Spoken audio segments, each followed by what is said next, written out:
Jason Frudnick stood outside the black door. Gray, steamy clouds whirled around his feet. He felt as if he were floating. Erpeek! There it was again. That sound was driving him crazy. Something was behind that door. All he had to do was reach out and turn the knob. But a voice inside him said, "Run away. Run away or you'll be sorry." Instead, he took a step forward. He couldn't stop himself. His fingertips stretched toward the knob, but he yanked them away. It was turn back now, or Erpeek! That did it. He couldn't stand it any longer. He had to find out what was making that noise. Lunging forward, he gripped the knob. It stuck to his hand, and a frozen slime oozed between his fingers.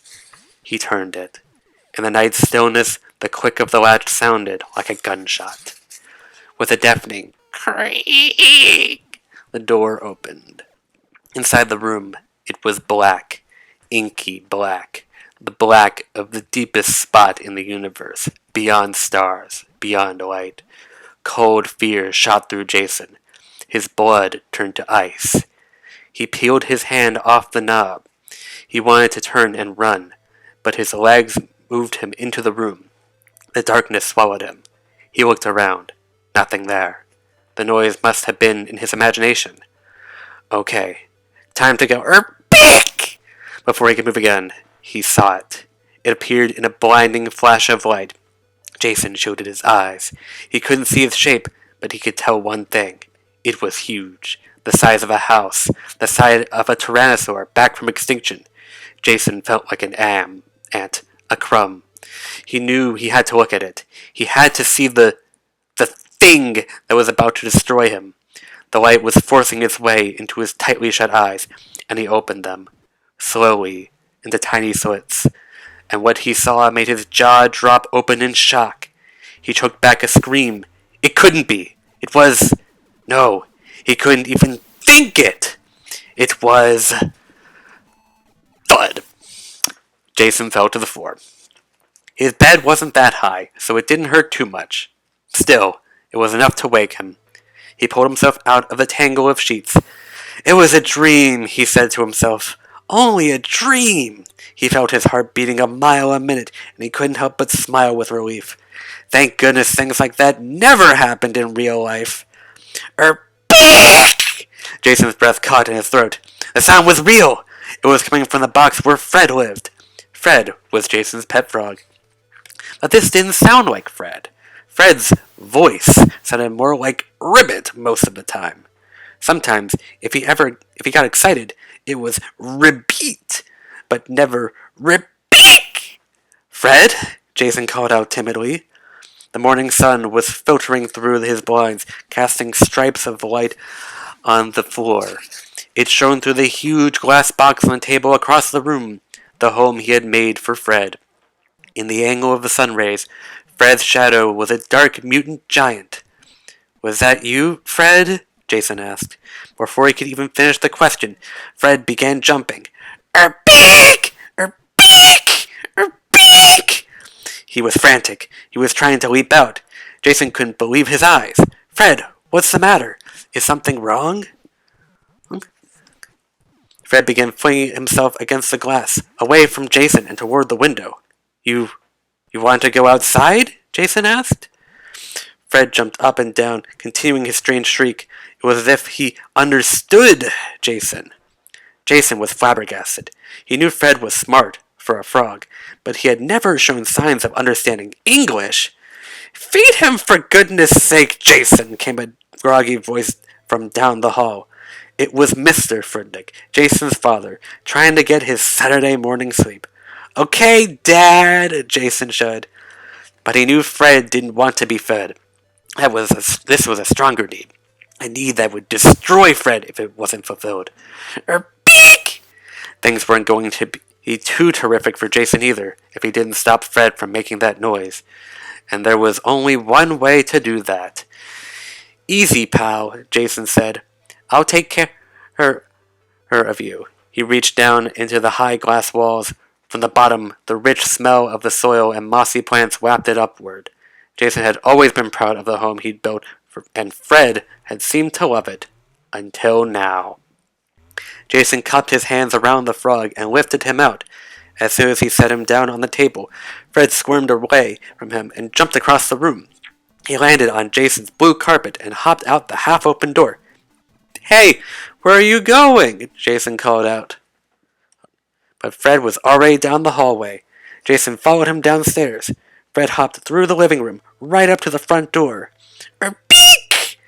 Jason shivered. What was making Fred act like this? He felt as if he were in his dream again, as if something terrible would happen if he opened the door. "What is out there, pal?" he said in a soft voice. Fred began jumping again, hurling himself against the door. His little body made sharp thuds as it bounced back. Okay, I'll let you out. I don't want you to hurt yourself." Jason opened the door. In one bound, Fred leapt over the entire porch and landed on the front lawn, and in seconds he was in the street. Jason had to run at top speed to catch up, which wasn't easy in his slippers. All around them, the small town of Batrachia, New York, lay asleep. The lawns looked a little shaggy, and Jason knew that the mowers would be roaring in a few hours. It was a quiet, small town by the ocean, and Jason liked it best on the days when the wind blew from the south. You could smell gentle, salty breezes, but when it blew from the east, the air had a stale, gassy smell from the nearby swamp. Jason always kept his distance from the swamp. Everyone did. It always seemed creepy and slimy, and some people claimed that parts of it glowed at night. It wasn't the kind of place you ever really thought of visiting, but it was exactly where Fred was heading. "Not there!" Jason called out. "Come back!" Fred was way ahead, at the very end of Archer Street. There were no houses there, just a cyclone fence. Beyond it, as far as the eye could see, was the swamp. By now, Fred was a hopping silhouette in the orange glow of the rising sun. Through squinted eyes, Jason looked on in horror as Fred wriggled his way under the fence. He disappeared into the tall swamp grass, appearing again only at the top of each hop. Leaping over the fence, Jason landed in the swamp and started running. Actually, slogging was more like it. Before long, his slippers were sucked into the muck. Barefooted, he followed Fred into an area of bushes and scrawny trees. He pushed aside the spindly branches that whipped against his face. It was no use. Fred had vanished into the bushes. There would be no way to find him now. "Fred!" Jason was screaming now. This couldn't be happening. Not to Fred, his best friend. Not to the pet Jason had raised from a tadpole. Fred couldn't possibly survive in a swamp. "Fred, where are you?" Jason's answer came, but it wasn't a frog sound. It was a low, sinister hum from to his left. Jason pushed aside some thick, overgrown vines and followed the noise. He came to another field. The grass here was pale, almost brown. It looked as if it had been scorched in the sun. There was a dull, sickly green glow in the middle of it. Jason cautiously approached. Soon he could see where the glow came from. A strange metallic box that was jutted out of the ground. On top of it was a small shadow that seemed to be growing. It was in the shape of a frog. "There you are!" Jason shouted. "I thought I'd lost—" Jason cut himself off. He was sure he could recognize his pet anywhere. This had to be Fred. But the size was wrong. Fred wasn't nearly that big. Maybe it was a trick of the rising sun, a reaction to the swamp gas. Jason rubbed his eyes. When he opened them, Fred was the size of a cocker spaniel. His little chest was puffing in and out furiously as he breathed, and with each breath he grew bigger, to the size of a wolf, a panther. Jason backed away. He opened his mouth to scream, but no sound came out. Slowly, the box on which Fred was sitting began to sink, and as the top of his swollen frog head disappeared beneath the ground, Jason could swear he saw a look of fear and panic in his poor pet's eyes. Alright, that's chapter 1 and 2. And here's a game hint, which is upside down, by the way. Level 2 earns the Crusher. Level 3 earns the Hover. Level 4 earns the key for Level 5. Level 5 earns the Diving Bell. Level 6 lets you walk on walls. Level 7 lets you drive on the ceiling. Alright. And I'll mute the game now. It's looped already. There we go. No! Jason's desperate cry sliced through the morning air. The rising sun burned fiercely in his eyes. He raced into the field, stumbling blindly through the grass. He had only taken a few frantic steps when he slipped. He stretched out his arms, but it wasn't enough. With a sudden whump, he fell face first into the mud. Springing to his feet, he brushed off his face enough so that he could see. Then he ran to the hole Fred had sunk into. When he got there, he stopped short. It was much bigger and deeper than it looked from a distance.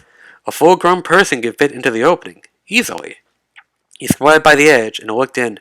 "Fred?" he called out. "Fred, Fred, Fred," was his answer, the echo of his own voice. Echo. Jason stared into the hole, which was the darkest black he'd ever seen, like the black in his dream. How could there have been an echo? Dirt and mud would absorb sound, not bounce it back. Unless there was something else down there besides dirt and mud. Thoughts jumbled through Jason's mind. Should he call the police? No, they would just laugh. Should he get his parents? They would tell him to get another frog. That left only one choice, and Jason knew it was crazy. But crazy problems needed crazy solutions, so Jason decided to do it. He jumped. Yeah! The scream tore up from his lungs. He was falling, picking up speed, as if he were in a race to the center of the earth. The darkness gulped him up, and he saw nothing below him. Swish! Suddenly, there was something underneath him, something like a slide in a playground. The cool, curved metal chute guided him on a sloping path downward. At the end of a slide, there was a shaft of dim light. He tumbled end over end, finally dropping through a hole. With a painful thump, he landed on a hard, cold floor. As he stood up, his bare feet tingled with the cold. His breath came in small, white puffs. A steady drip, drip, drip echoed off the polished granite walls. The glowing metal chest was nowhere to be seen, and neither was Fred. Jason looked up to see the walls disappear high into the darkness. That was strange. The ceiling was pitch black, but the room glowed with the same bizarre greenish color as the chest. The light seemed to be coming from within the walls themselves. He turned around and saw tunnels leading in different directions. Fred must have gone into one of them. But which? Psst! Jason's heart skipped a beat. The sudden hissing sound made him leap with fright. He spun around. There was something in front of the tunnel to his far right. He squinted against the glare of the walls.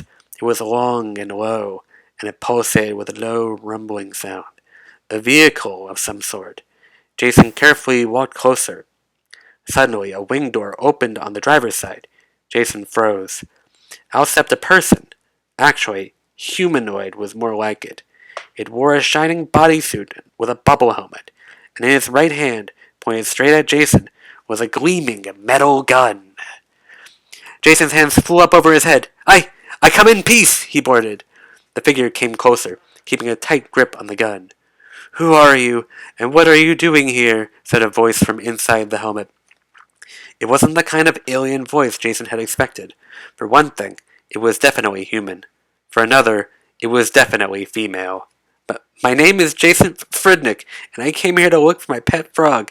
I saw him sink into this hole, and you realize this is no place for humans. Jason nodded vigorously. Yes, I agree. I'll be happy to leave as soon as I find Fred. Fred? The figure cocked its head to one side. You do not mean frog? Fred is his name, Jason said. The figure let out a high-pitched giggle. You must forgive me. My mastery of your language is never yet complete. I noticed. She lowered her gun. With her other hand, she reached into the vehicle and pulled out a bodysuit identical to hers. Here, put this on. It will protect you from the cold and the radiation. Jason took the suit from her and began slipping it over his pajamas. Radiation? Yes. How do you think these walls are eliminated? Jason furrowed his brow. I think you mean illuminated. I am apologized. Quickly, come into Sophia Third, my vehicle. You do not need your helmet inside. Just a second, Jason said. I have told you who I was. Who are you? My name is Each, she said. The closest equivalent name on this planet would be Eve. On this planet? Jason repeated. Is this a joke? I do not see what the yellow center of an egg has to do with this. Jason scratched his head. Oh, you mean a yolk? Quickly, Jason interrupted. There is no time for small talking. She jumped in. Jason pulled open the passenger door and hopped in next to her. Eve took off her helmet, revealing a cascade of long red hair and a freckled face. She looked like a typical American teenager. Jason's head was brimming with questions, but before he could open his mouth, Jason looked at him sharply and said, You must to wear your shoulder harness. Obediently, Jason reached for the strap. His eyes swept across a high-tech control panel in front of him. There were about a dozen levers and buttons on it, each with its own label. Gun, Crusher, Hyper, Key, Homing Missile, Thunderbrake, Multi-Warhead Missile, Hover Gauge, Dive Gauge, Wall Climber, Ceiling Transport. What are these things? Jason asked. They are weapon controls, Eve responded. Can you not read the labels? Of course weapons? Hey, look, I'm just a normal kid from Long Island. Prepare for acceleration. Eve thrust her airshift downward, and Sophia the Third took off. Not gradually, like a car, but with the force of a rocket. Yeah! Jason felt his cheeks pressing backward with G-forces, baring his teeth. There was a sonic explosion as Sophia the Third shot through the tunnel. As the ship settled into a cruising speed, Jason felt normal again. And angry. He glared at Eve. Look, you've been ordering me around, expecting me to obey your every command. Now I want you to answer a few questions. Where is Fred? Where did you come from? Where are you taking me? And what kind of place? Jason was cut off by a sudden, bone-jarring jolt. His stomach flopped as Sophia the Third suddenly dipped downward, then back up. What was another jolt wrenched the ship? It was accompanied by a resounding boom. Eve slammed on the brakes, and Sophia the Third screeched to an instantaneous stop. Eve was silent, staring intently out the windshield. Jason tried to see what she was looking at. They were on a long, narrow cliff. In front of them were more cliffs, each one separated by a deep drop-off. On the second cliff, across the drop-off, there was a robot the height of a basketball hoop. Looking at the drop-off, Jason breathed a sigh of relief. There's no way he can step over that, Jason said. Let's get out of here. Incorrect on both counts, Eve said. Jason's eyes widened in horror as the robot leapt onto their cliff. Boom! Sophia the Third jolted again as the fearsome creature landed cleanly. He began clomping toward them. Each powerful step made Jason's teeth chatter. He's going to get us! He screamed. Fire at him! Eve yelled. Jason stared at the control panel, bewildered. He flicked the lever marked Multi-Warhead Missile. Nothing happened. Boom! Came the robot steps. It was about 6 feet away. Fire! Eve demanded. Jason pulled Thunderbrake. Again, nothing. I can't! Jason looked at Eve, shaking with fear. Our power is gone! Brace yourself! Eve shouted. Before their eyes, the robot left the ground. When it came down, its heavy, solid metal boots were aimed straight at Sophia the Third. Crunch! Sophia the Third sank a few inches. Jason looked up to see 2 clear footprints embedded on the roof. On Eve's dashboard, there was a bright vertical gauge marked Power Supply. It had been lit all the way to the top, but now the gauge was lower. Crunch! The ship sank again. So did the power gauge. The dents in the roof were almost touching Jason's head. Hang up! Jason knew what she meant. Hang on! He grabbed the handrest. With a roar of its engine, Sophia the Third lurched backward. There was a bone-jarring thud as the robot landed on the ground. He is a heavy one, Eve remarked. We'll mail him a diet book later, Jason said. Now let's get out of here! The robot turned to face them, but instead of backing up, Eve drove forward. Wrong way, Jason shouted. Put it in reverse!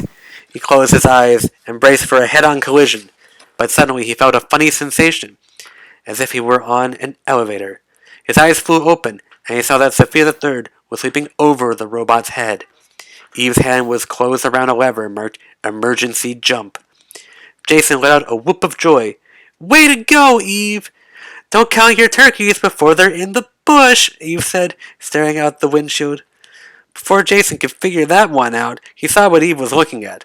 Another, identical robot was headed their way. No sweat, Jason said. We'll jump over this clodhopper too. Eve looked into her rearview mirror. No, they are both attacking now. We must blow them out. Away, Jason said with panic in his voice. Blow them away! All right, I will, Eve said. She leaned over to Jason's control panel and pressed the button marked Gun. With a sudden blast, a ball of light shot out of a gun port on Sophia the Third's hood. The robot in front of them was instantly pulverized in a bright explosion. Eve pulled a different lever, and the vehicle swiveled around. She leaned over and pressed Gun again.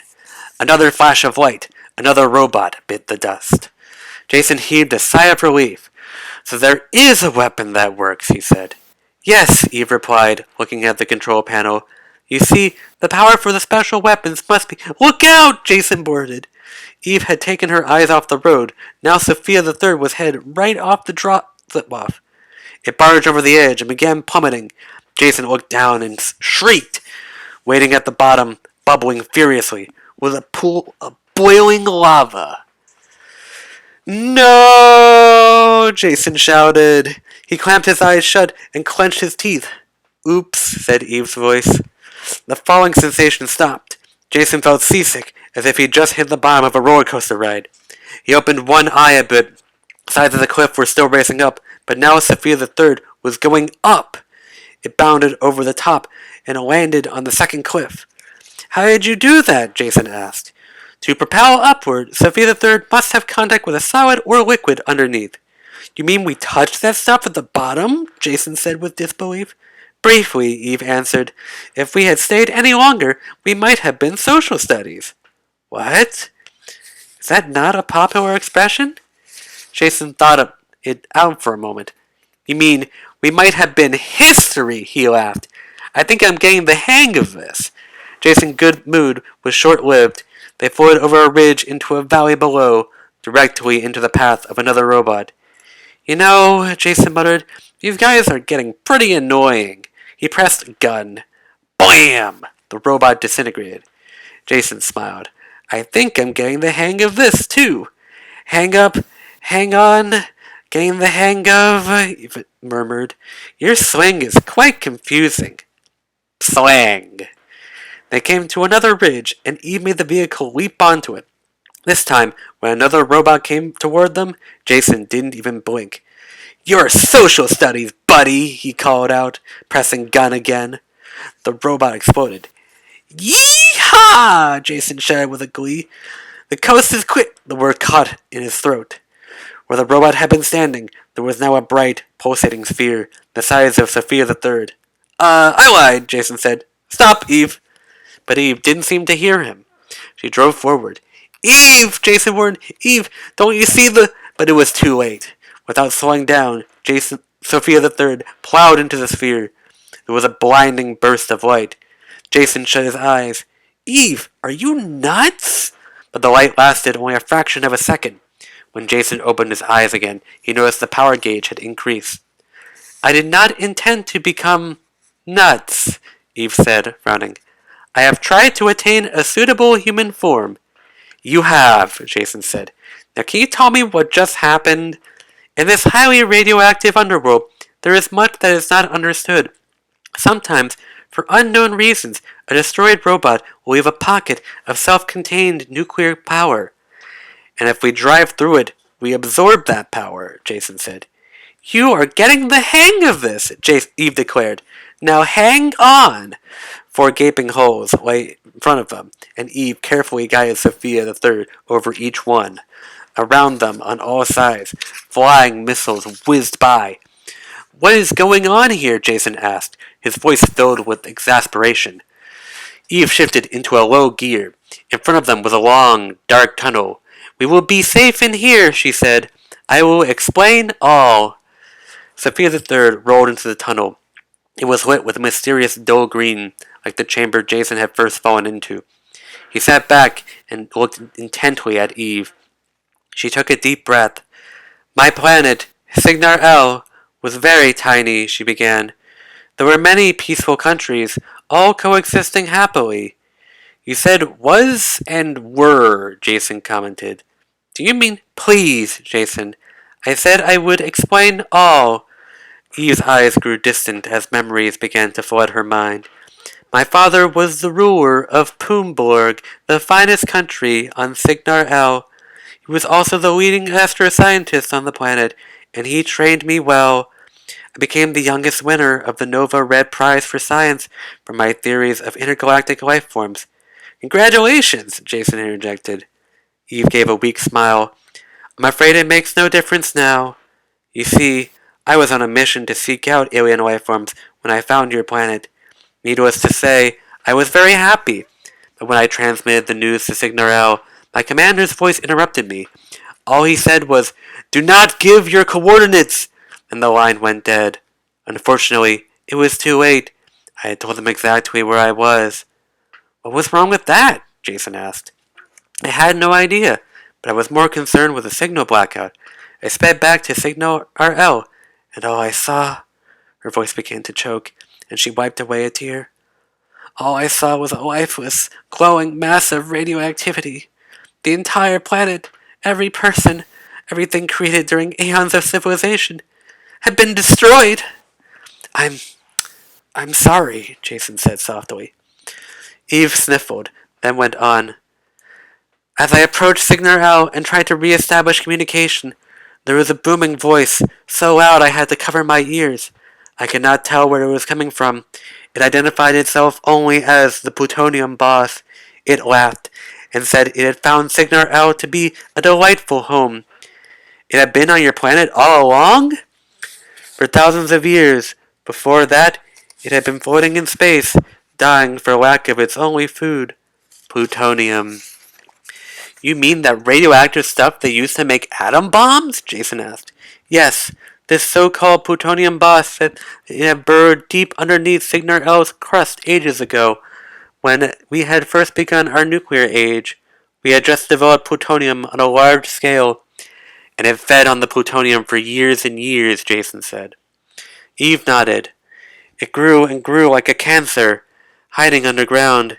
Then, after it had stored enough, it burst through the surface, unleashing the power of 3 million atomic blasts. Signar L was vaporized in an instant. Her eyes grew cold, and her jaw began set with anger. It laughed as it told me this, and then it thanked me. Jason was puzzled. Thank you for what? For transmitting my coordinates to my commander. Eve turned and looked solemnly into Jason's eyes. Now that Signar L was used up, the evil creature's plutonium would decay quickly, sapping it of power. It would soon need another place to destroy.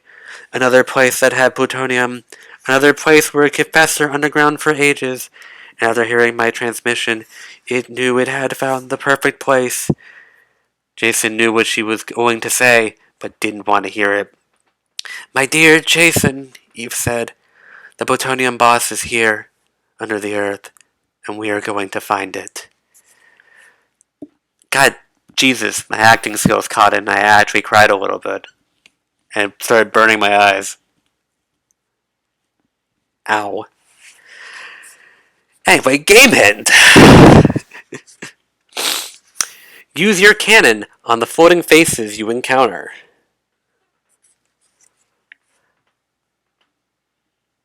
No, I think I guess that's a fake cry, but I think that's more like a real cry. As in, I actually teared up in my act, and it kind of hurts.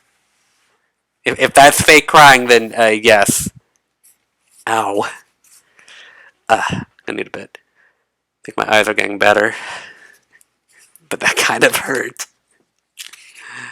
Alright. Yes, act crying.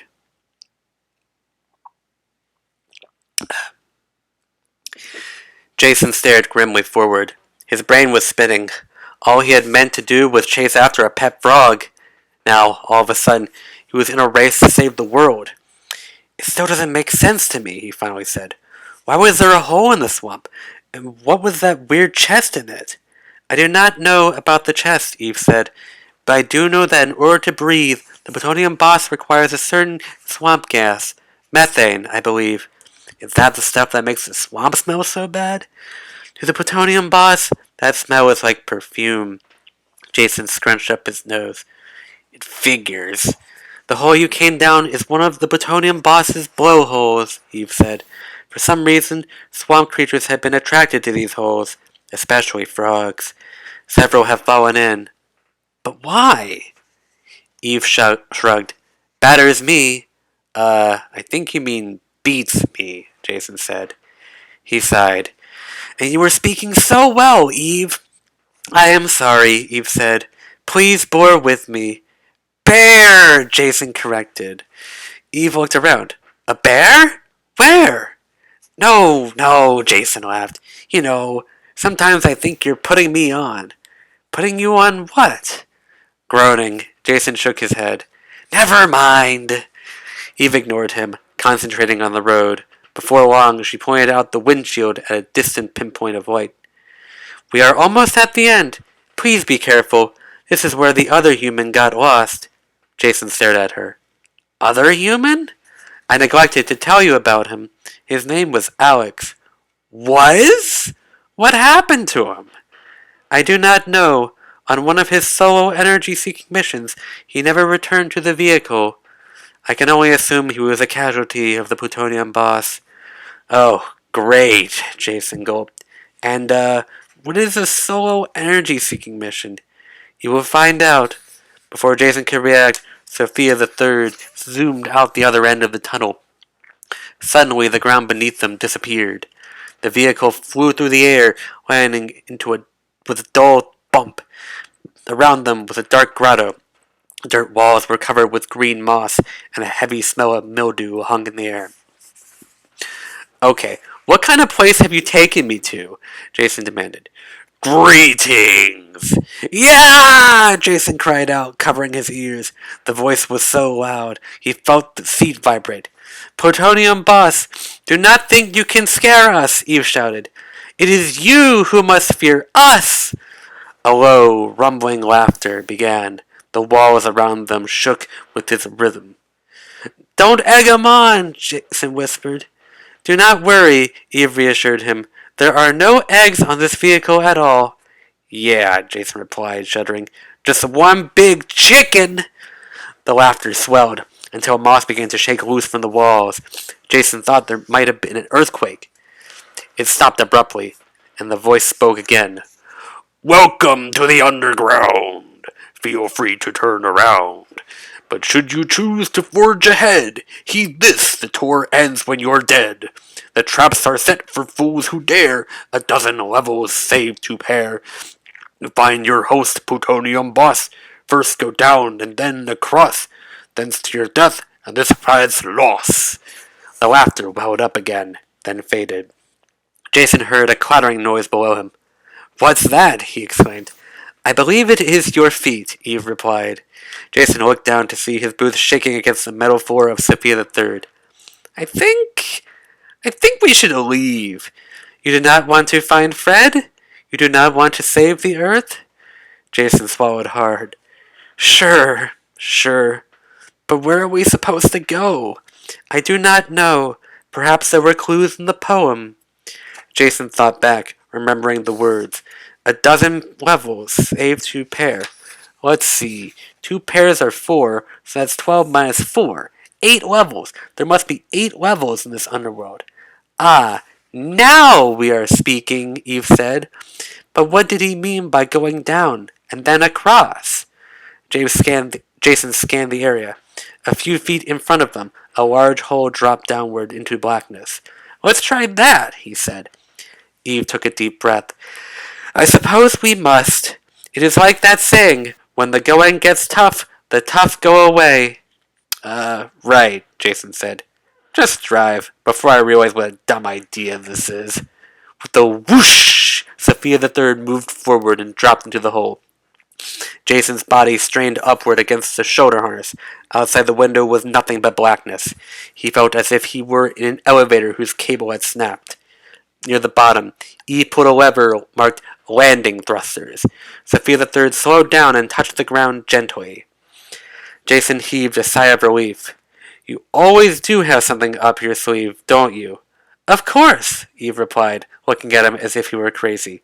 My arm. Ahead of them was a long, narrow corridor, just wide enough for Sophia the Third. Eve edged forward.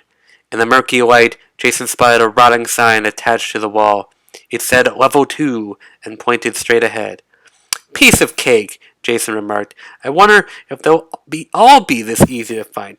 Shriek! A piercing shriek made Jason's hair stand on end. Sophia the Third rolled out the end of the passageway into a high, narrow chamber. Eve slammed on the brake. What is that thing? Jason was all Jason could say. Sitting in front of a thick wooden door was a guard. Its eyes stared at them from high above, and when its mouth opened, its chin scraped the ground.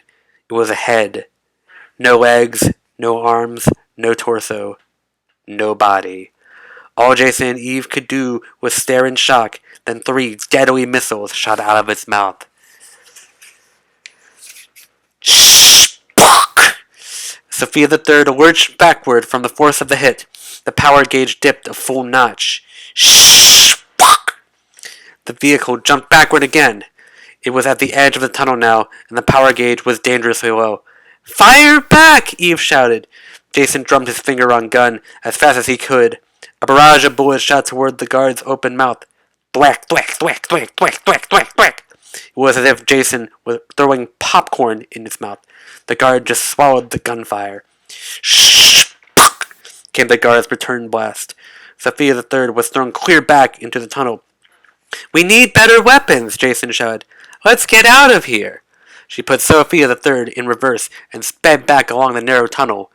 Jason looked at the dashboard. The power gauge was almost at 0. Eve was looking too. We were almost dead beats, she said. Jason nodded. Dead meat. No, dead beats, Eve responded. I am a vegetarian. She tapped Jason's weapon panel. Our mission is going to be treacherous.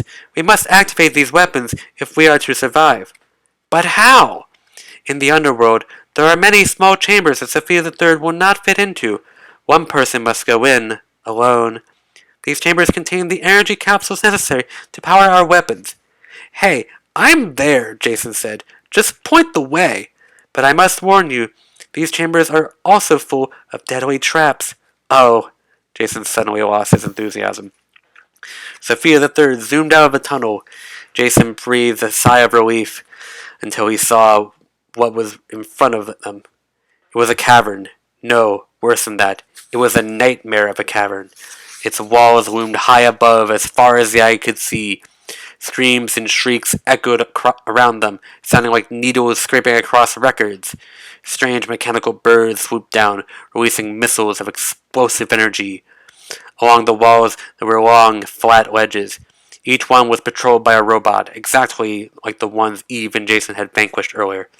And directly in front of them, a sea of black water stretched out. The surface was covered with large bubbles, but when Jason looked closer, he saw they weren't bubbles at all. They were glowing, radioactive jellyfish. Eve, Jason said, take us to one of those chambers. Anything could be better than this.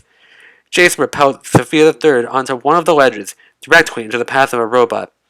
Is this the way to a chamber, Eve? Jason asked. The robot came closer. Eve, what are we doing here? Fire, Jason, Eve shouted. No kidding, Jason destroyed the robot, and a power orb hung in the air. Eve steered the vehicle through the orb. The power gauge went up a notch. Jason smiled. I get it. You want to power back up to full before we go on. You are really on the bat, Jason. And you're on the ball, Jason answered.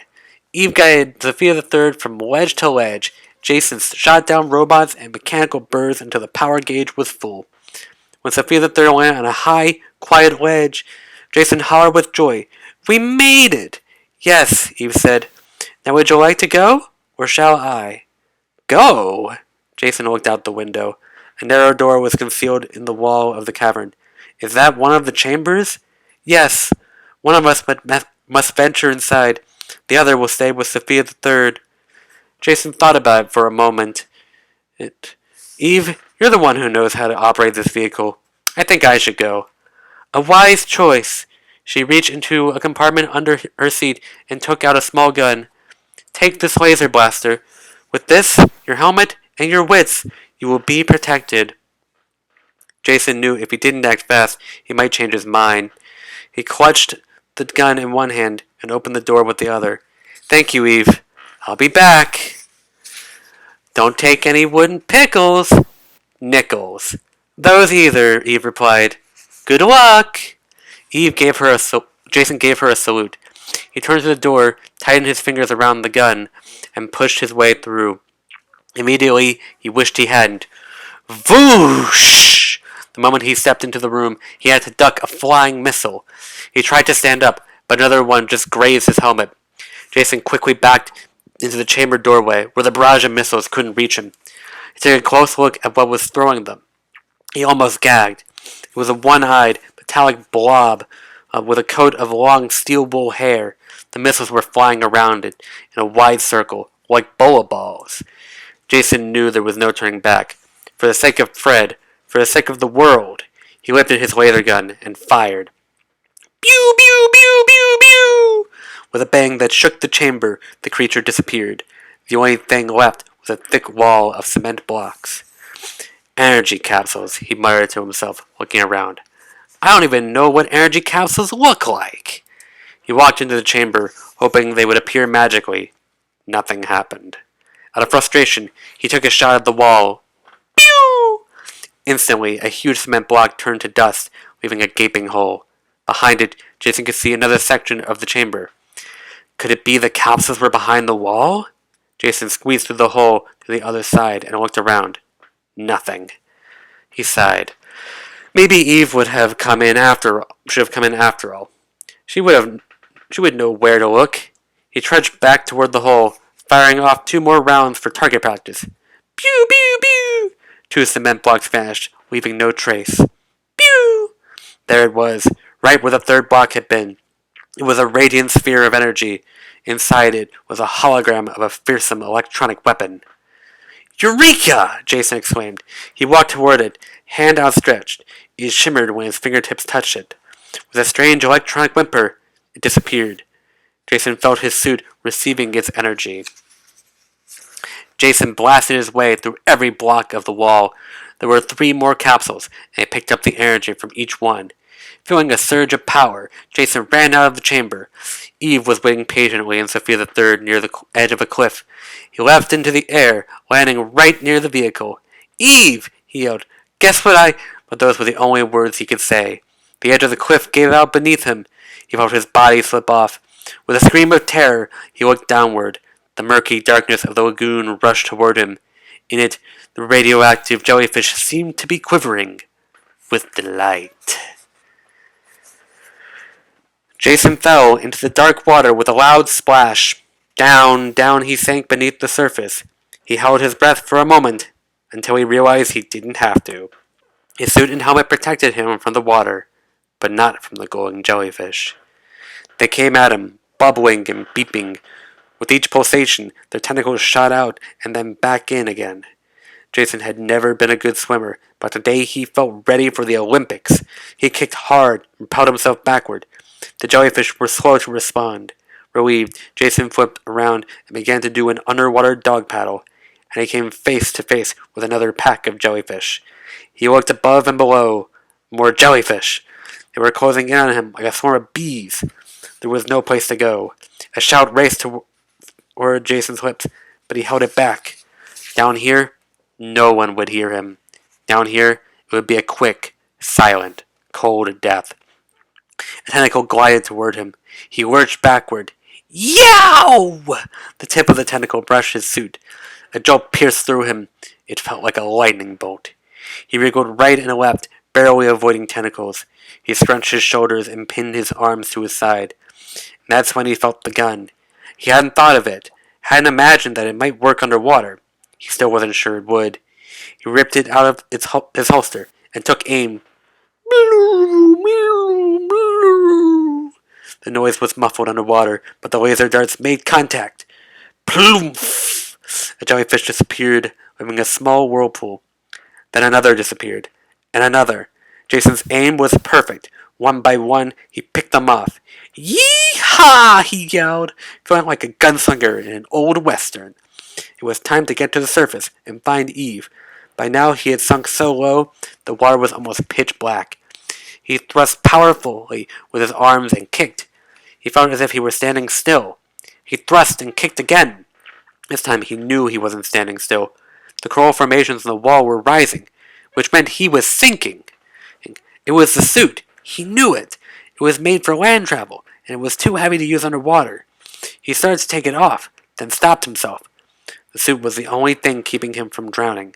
Helplessly, he flailed into the water until he suddenly stopped moving.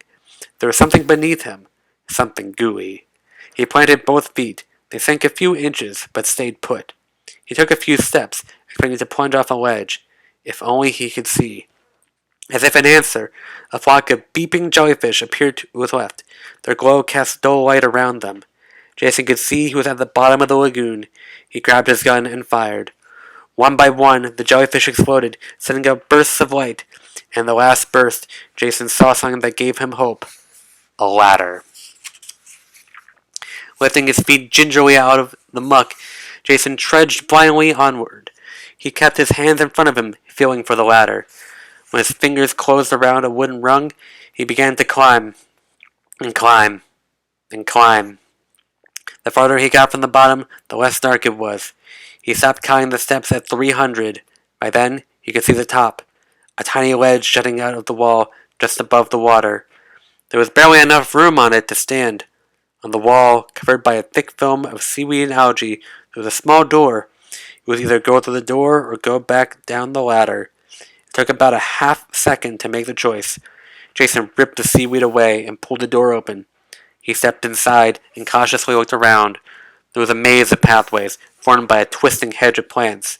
He carefully followed through the hedge, going left and right, trying to see what was ahead of him. Never once did he look behind. And that was his first mistake. When the blast hit him, it was from behind. He felt himself jerk forward, but he never felt himself hit the floor. By that time, everything had gone completely black. Ugh, Jason moaned. He had gone unconscious, and for a moment he had forgotten why. The second blast reminded him. It hurt like crazy. He scrambled to his feet and turned. A tiny metal machine was rolling toward him. It was shaped like a gumdrop, except Jason had never seen a gumdrop with a gun turret on its head. Jason fired a quick blast from his laser gun. Ploomf! Came the muffled explosion. You are now an ex-gumdrop, pal, he said. Keeping his gun out, he continued onward. He turned a sharp corner and vanquished two other gumdrop robots. He clung to the hedge, inching along a narrow corridor. At the end, he had to take a sharp left. There the path was cut off by a cement block wall. Piece of cake, he said to himself, blasting his way through. Just as he expected, some of the blocks contained weapon capsules. He stopped at each one, absorbing the energy into his suit. He wasn't sure what he was going to do with that energy or how he would transfer it to Sophia the Third control board, but he'd worry about that later. The pathway was blocked by more walls, and Jason blasted through every one. Finally, he came to the other side of the cavern and realized what he had come all this way to see. Another door. With an exasperated grunt, Jason kicked it open. Clang, clang, clang. It felt as if someone were banging a gong in his ears. He cringed and backed toward the door. Greetings, my friend. You made it, came the same booming voice Jason and Eve had heard before. Jason looked around, but there was nothing but an empty chamber. What's the matter? You ran out of rhymes? He asked out aloud, mustering up his bravery. It's difficult to feel poetic when I am preparing for a kill. The words sent a shiver up Jason's spine. I'm not afraid of you, he retorted. He was lying. My robots weren't afraid of you, and look at what happened to them. I have had enough of your kind. Prepare to die. Jason lifted his laser gun. Easy for you to say, swamp breath. A low rumble began. It seemed to come from within the walls and below the ground. Jason thought it was an earthquake, but as the noise got louder, he realized he was wrong. It was laughter, sinister, ugly laughter that sliced through Jason like a knife. "Where are you?" he cried out. He was starting to shake. "I'll get you, plutonium boss!" The laughter became a wild, bellowing cackle. Jason whirled around, trying to spot something, anything. Then the chamber fell into darkness. The laughter swelled louder. Jason couldn't stand it another minute. He reared back his head and let out a scream that ripped his vocal cords. No! And when he opened his eyes, he was momentarily blinded. But in that flash of light, he had glimpsed his enemy. The sight alone was almost enough to make him pass out. He covered his eyes and staggered backward. He couldn't think, could barely move, and even though he wasn't looking, he could feel it was coming toward him. "I'll let you take one more glance," said his enemy, "and then I shall blow you off the face of the earth." Game hint.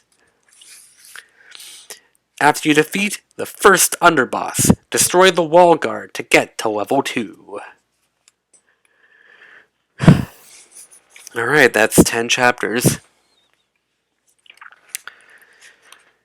Jason slumped to the ground. He tried to take his arms away from his face, struggling to look at that dreadful thing before him. Suddenly he was yanked off his feet. He flew into the air and landed several feet away. His head throbbed. His body was screaming with pain. He gasped for the breath that had been knocked out of him. He could no longer afford to cover his eyes. He had to see what was attacking him. Lifting his aching head, he looked straight at his adversary for the first time. His body tensed with the shock. It wasn't the glare. His eyes had adjusted to that. It was the sheer ugliness.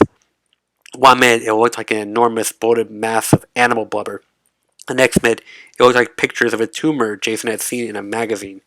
But it was alive, its lumpy skin palpitating like a human heart. Lymph feelers hung like hairs of a scraggly beard. Its color was a putrid, greenish yellow. As it throbbed, it turned to red and gave out a groaning sound, along with a sickening squish, squish. Fireballs orbited around it at a lightning speed. They came within inches of Jason, and he scrambled away. He realized it must have been one of those that had thrown him into the air. "Have a little laser fire, you mutant," Jason said. He aimed his gun and pulled the trigger. The laughter welled up again.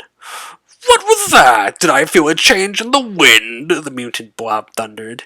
Jason fired again and again. Each time, the laser ricocheted off an invisible shield formed by the orbiting fireballs.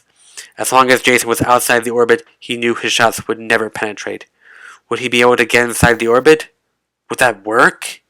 There was only one way to find out. Stepping quickly, Jason walked toward the mutant. The fireball's orbit changed constantly, rising and falling. Sometimes it was at eye level, sometimes it rose high into the air. He waited patiently for the right moment, watching the fireballs whoosh by with blinding speed. When the moment was right, he rushed in. Blue, blue, blue. This time the shots met their mark. The blob glowed bright white and swelled. It let out a high-pitched squeal. Jason was inches away from it now. He could feel the intense heat through his suit. Behind him, the fireballs were changing orbit. Their flames were beginning to lick at his helmet. He turned around and dove into the air. With a perfect commando roll, he landed on the ground and ran safely away. "I have been too nice to you," the creature boomed. "Now I shall crush you like a mosquito." Pulsing furiously, the blob came closer. Jason jumped away. His back slammed against a dirt wall. He stood against the wall, moving to the right. The creature came after him. Jason groped with his hands, not daring to turn around, hoping to feel a corridor opening. He never did. Instead, he found a corner. "Uh-oh," was all he could say. The creature roared with laughter. "Feeling cozy, I hope?" There was no place to go but forward. Jason lunged toward the creature, screaming a war cry at the top of his lungs. "Die, plutonium boss!" He barely missed being clobbered by a fireball. Stepping inside the orbit, he let loose a barrage of laser fire. The creature swelled and glowed bright white. Screeching, it tried to move away.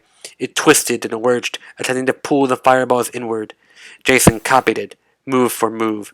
His gritted teeth shone bright white within his helmet. His index finger clamped tightly onto the trigger. Now the creature was frantic. When it swelled, It gave off a horrendous odor like the swamp. Its raging skin bubbled at Jason, charring his sleeves. Blew! With an ear-splitting crash, Jason was hurled backward.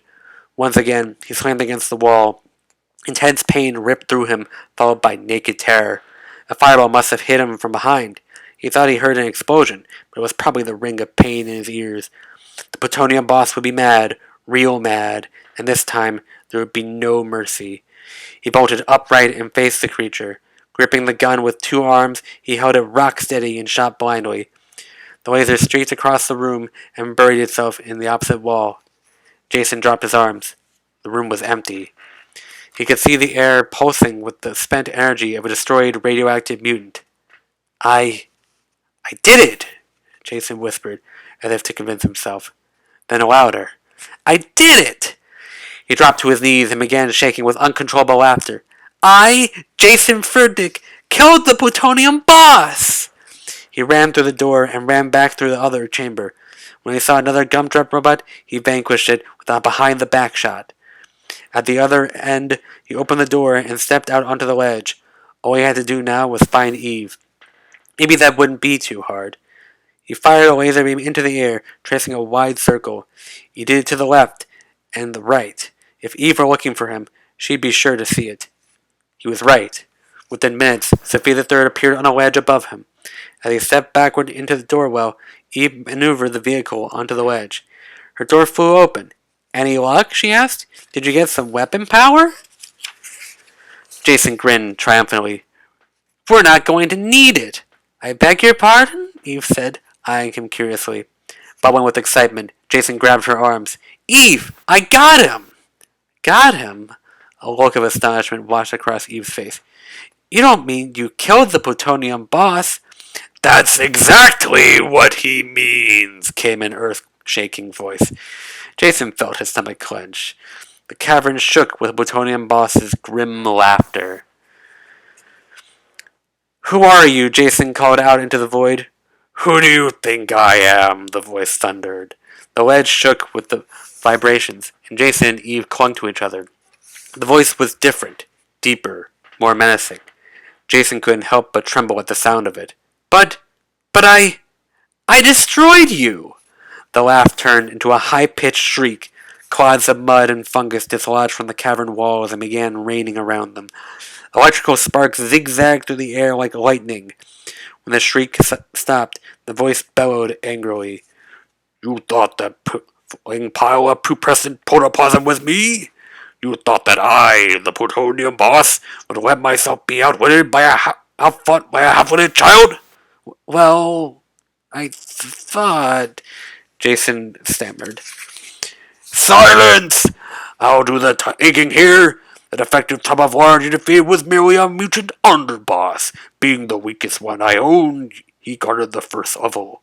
So save your bragging, you simpering slushbrain. There are 7 more deadly levels, 6 more underbosses between me and you. Somehow, I don't think we shall ever have the pleasure of meeting.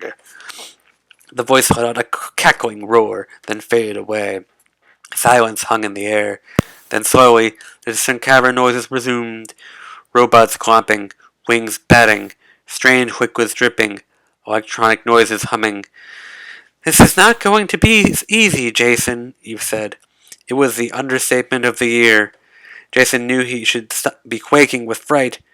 He knew he should hop into Sophia the Third and beg Eve to take him home. But something had changed Jason.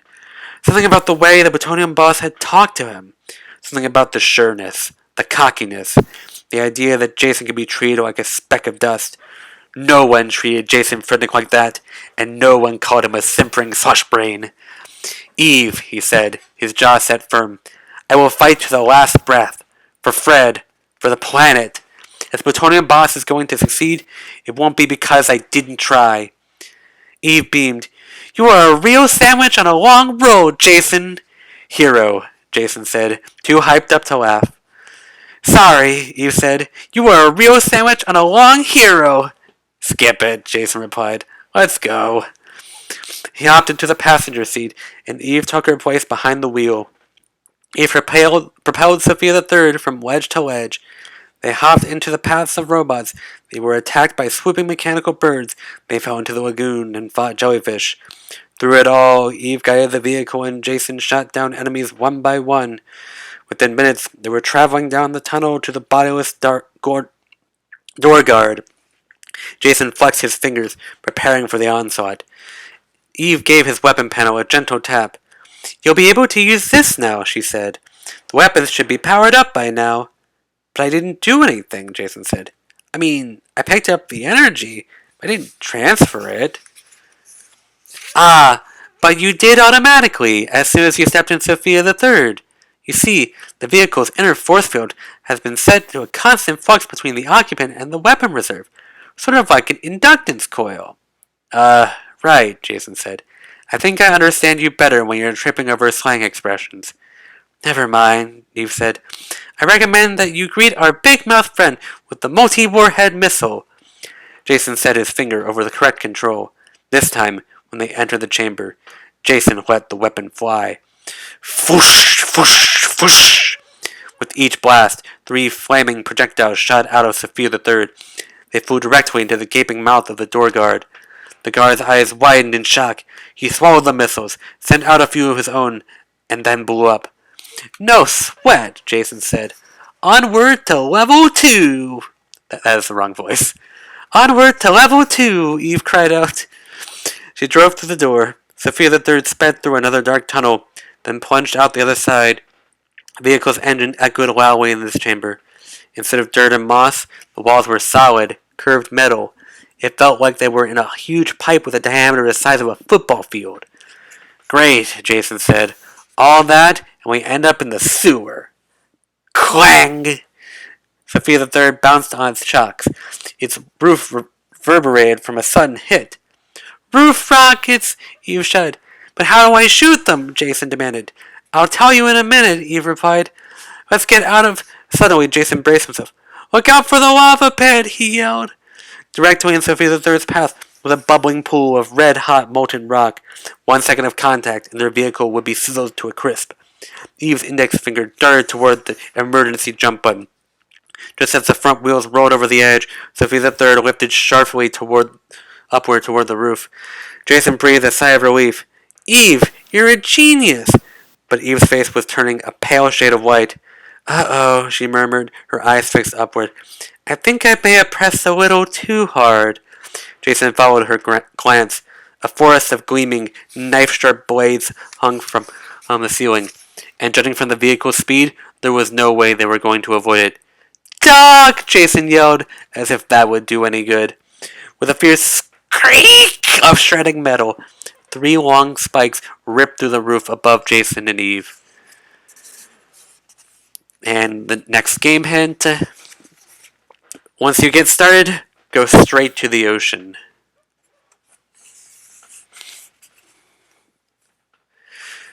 Alright, that's 12 chapters.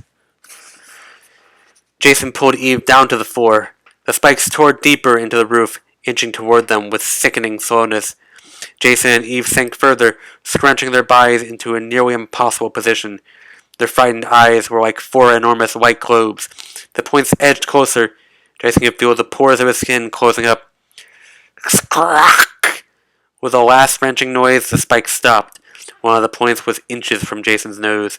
He stared at it, cross-eyed. "Eve," he said, "whatever you do, don't let me breathe." He grabbed the spike with his hand. Slowly, he angled his body around the point until he was sitting in the passenger seat. Eve did the same, edging her way into the driver's seat. To see her, Jason had to look around 3 of the spikes. "Now what?" he asked. Eve examined the ceiling. "Severe damage. We must somehow get down and repair this." "How about firing some of our weapons?" Jason suggested. "The recoil might shake us off the ceiling." "A creative suggestion, but we must not waste our weapon energy. Like a battery, it can be used up." "Okay. Then how about a little rock and roll?" Jason said. Eve frowned. "There is no radio in Sophia the Third." Jason began shaking forward and backward in his seat. "I mean this kind of rock and roll." Together they lurched back and forth, and Sophia the Third began to rock. "Reek! Reek! Reek! Reek! Reek! The serrated edges of the spikes held fast. We're only making the holes bigger, Eve said, looking at the gaps in the roof. That'll help us, Jason replied. He reached for the multi-warhead missile button. There's no other way. I'm going to use some weapon energy. Hang tight! A barrage shot out from the gun turret. Sophia the Third jerked backward. With agonizing scrack, it pulled loose from the spikes and began hurtling to the ground. Brilliant, Eve said as she guided the vehicle to a safe landing. Avoiding traps, she maneuvered Sophia the Third onto an empty ledge. There, she and Jason got a hammer out of the trunk and banged the torn metal back upward into the roof. There were still holes, but they were smaller, minor damage compared to what would have happened if Sophia the Third had landed in the lava pit. They sped away at top speed. Here in the second level, there were side rooms too. Jason stopped at these and picked up more weapon power. It was in one of these rooms that Jason met the second mutant underboss. Clang! Clang! Clang! The sound was familiar, and this time Jason had more gun power. He braced himself with the flying fireballs, with a hideous mass of protoplasm. Come out, underboss, he shouted bravely. I'm ready for you. Are you sure? Answered the powerful voice of the plutonium boss. The sound jarred Jason. His confidence slipped, but he thought of poor Fred, who must have suffered a horrible fate if he was still alive. He thought of the innocent world above, where his friends and family were probably just now waking up to a gorgeous day.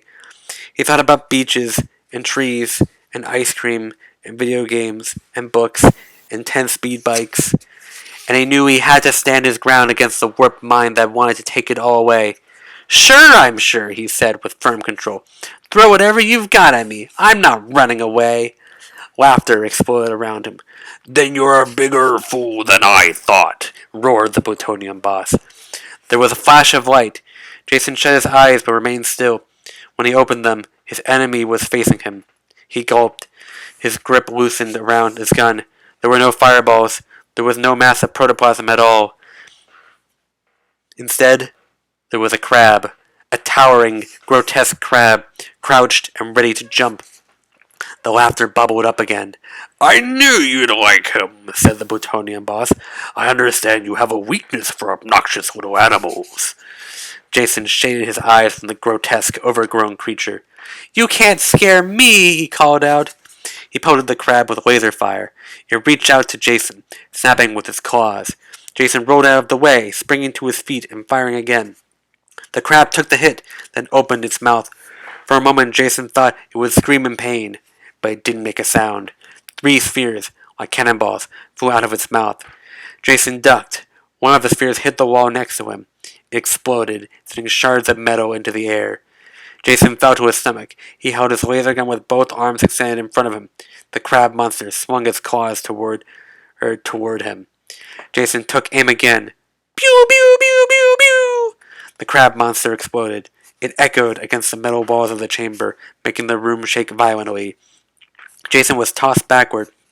A greenish-yellow smoke billowed up from where the crab had been. Jason leapt to his feet. He felt wrenching apart inside. It wasn't because of the tossing about, or the smoke, or the bruises all over him. It was because he imagined that somewhere in the plutonium boss's world, Fred might be waiting. Not the gentle pet Jason missed so much, but a hideous monster like the crab, transformed by the boss. Could it be? Where are you keeping Fred? Jason's voice was an anguished shout. It echoed emptily in the cavernous room. In the silence that followed, Jason had a terrifying thought. Maybe the plutonium boss didn't know who Fred was. Maybe Fred was just another pest that the boss had mutated or killed according to his whims. After what seemed like hours, the plutonium boss answered. His tone was gentle and soft, which somehow made it absolutely bone-chilling. Your Fred is doing very well, the plutonium boss said. Yes, indeed. Very, very well. Alright, another game hint. When fighting the ladybugs, shoot them as they come around the corner.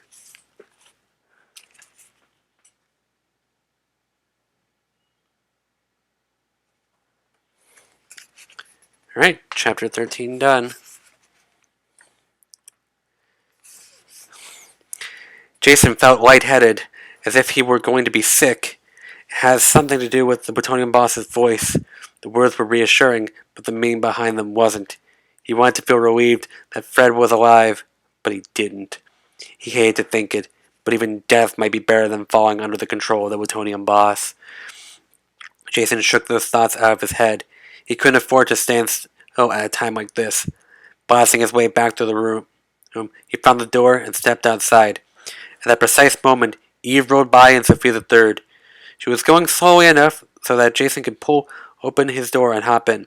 "I got him," he said, landing in his seat. "Let's go to the next level." Eve didn't answer. She looked straight ahead as Sophia the Third continued its slow course. Jason settled into his seat. Eve must have been fatigued, and he didn't blame her. After all, she'd been down here fighting much longer than he had. He had to admire her, and he had to respect her feelings if she wanted to be quiet for a while. Still, it seemed a little strange that she wasn't accelerating at all, but Jason trusted Eve enough to know that she had something up her sleeve, besides arms. As they approached another lava pit, Jason didn't flinch. Now that they knew what to expect, Jason would simply make the vehicle leap over it. All she had to do was reach out and push the emergency jump button. At the corner of his eye, he watched her right hand. It wasn't moving. Sophia the Third rumbled forward. His front wheels rolled over the lip of the pit. "Eve!" Jason shouted. "What is wrong with you?" He eyed the button, which was on the left side of Eve's control panel. He would have to reach across her to get to it. Instinctively, his arm darted out. As it did, it passed right through her, as if she were a ghost. "Ah!" Jason cried out. At the same time, his finger pressed the button. Sophia the Third leapt over the lava pit in the nick of time. "Eve!" Stupefied, Jason stared at her expressionless face. She just stared ahead, unseeing, unhearing. He felt as if he was looking at a movie of Eve, not the real thing. "Eve?" He tried to touch her, but his hand passed through again. He snapped his fingers inches from her eyes, but she didn't blink. Slowly, he felt his shock transforming into anger. "You can't answer, can you?" he said. "Because you're not Eve at all. You're some kind of image, some kind of hologram," blared the plutonium boss's evil voice. "Hope you didn't mind my filling in the word for you. I was getting impatient. How does it feel to be alone in the underworld, Jason?" Jason twisted his way into the driver's seat and took control of Sophia the Third. "Where is Eve?" he said. "What fun would it be if I told you?" the plutonium boss replied. "Clearly you enjoy this game of searching around. I've just made it a little more challenging." Fury welled up inside Jason. First Fred, now Eve. It wasn't fair. "Why don't you take me instead, you blowhard?" Jason shouted. "Go ahead, return Eve and Fred, and take me. Let's just forget about the 6 other levels. I'll give you a fight right now. What's the matter? Are you afraid?" Ho, ha, ha, ha, ha. Once again, the cavern shook with thunderous laughter. "Afraid? You are still suffering from delusions. Precisely the opposite. The reason I haven't taken you is because you humans are too frail. I need tough species, ones that can mutate into new forms that serve my needs. The last time I tried that on a human, he fell apart. You consider yourself the most advanced form of life. Ha! I have much more success with amphibians, and of course, natives of that hearty planet, Signar L." The warriors hit Jason with sledgehammer force. They toughened his resolve, steeled him for the lonely battle ahead. "All right, your warped has been," he hissed. "That's the way you want it? Fine, I'll see you at level 8. "More delusions," the plutonium boss screamed. His laughter became shrill and high-pitched, boomeranging around Jason like the howls of caged hyenas. He forged onward. Within minutes, he had figured out the controls for Sophia the Third. Level 3 whizzed by with a hail of laser blasts and vaporizing robots. There, he was attacked by a group of 8 killer robots. Keeping his wits about him, Jason defeated them after a long battle. In level 4, Jason felt a rush of energy. When he got past this level, he would be halfway. He raced from room to room, leaving Sophia the Third when he needed to collect weapon power. The vehicle's power was becoming awesome. It could shoot in all directions. It could hover for long periods of time. It could climb walls and right along the ceiling. And it could fire bullets that took curved paths to follow moving targets. The level 4 underboss was a frog that hopped wildly around him. Jason looked closely. It wasn't Fred. That was easy enough to see. It was a different breed, a grotesque and overgrown bullfrog, not the mild-mannered species that Jason knew so well. A long tongue lashed out of its mouth, glowing with daily radioactive nuclear energy. Jason hopped aside and bombarded it. When the frog monster disintegrated in a blaze of smoke, Jason fell to his knees. It was time to rest. His muscles were tight with fatigue. He sat on a twisted metallic piece of debris and stared at the floor. And at something that looked very definitely like an arm. A human arm, sticking out from a half-open door. Suddenly, Jason wasn't tired. He ran to the door and yanked it open. He stared in disbelief. He reached down to make sure he wasn't seeing it. What he was seeing wasn't a hologram. It wasn't. His hand made contact with a protective suit just like his own. Inside the suit, his head tilted lifelessly to one side, was a boy. A boy Jason knew. Alex? The name escaped Jason's mouth before he had time to think. Eve had mentioned someone named Alex, but Jason had no idea it was this Alex. The slightly lopsided nose, the frizzy hair, the eyebrows that almost came together in the middle. Even through the helmet, Alex Bufani's features stood out. The last time Jason had seen him was 2 weeks ago in school. Alex had been his typical weird self that day, making squeaky noises in back of the class, trying to convince everyone there was a mouse running loose. Now look at him, thought Jason. He had probably gone chasing after a lost pet too, and suffered the consequences. Jason stooped down. He shook Alex's shoulders. Alex, it's me, Jason. Alex! Two sentences popped into Jason's head. Something the plutonium boss had said. I need tough species, ones that I can mutate into new forms that serve my needs. The last time I tried that on a human, he fell apart. With horror, it dawned on Jason that Alex might have been that human. It was Alex's voice. He was struggling to say something. Jason leaned close in. What, Alex? What did you say? Alex's eyes flickered open, shut, then open. He fixed a steady gaze at Jason. I said, Ronf, he replied, stone-faced. What's the matter? Don't you say Ronf when you wake up after being knocked unconscious? Jason let out a howl of joy. It was Alex, all right, unmutated with that same sick sense of humor. Alex moaned, sitting up. I dreamed I had left this place. Or maybe that was reality and this is a dream. And if it is, what are you doing cluttered up my dream? This isn't a dream, Alex, Jason said. We're in some bizarre underworld created by the plutonium boss. Alex slapped his helmet. Oh, right. Of course. I'm looking for my pet lizard while he's plotting to turn the Earth into a big charcoal briquette. Or briquet. I don't know. That might be French. You remember! Now I know I'm dreaming. Alex sank to the ground again. Wake me up when it's over. Jason pulled him to his feet. You have to come with me, Alex. We both got this far. Together we can beat the plutonium boss. What's her name? Alex asked. The girl with the gray car who dumped me. Eve dumped you? Jason said. He couldn't believe it. Sort of, yeah. I fell down this hole and she came at me with a gun. Scared me to death. And she said she's from another planet. Told me this wacko story about the plutonium boss, which I didn't believe, but I thought, hey, if I play along with it, she'll let me ride in the car. Then we went through some long tunnel, which I thought was never going to end. I got really nervous.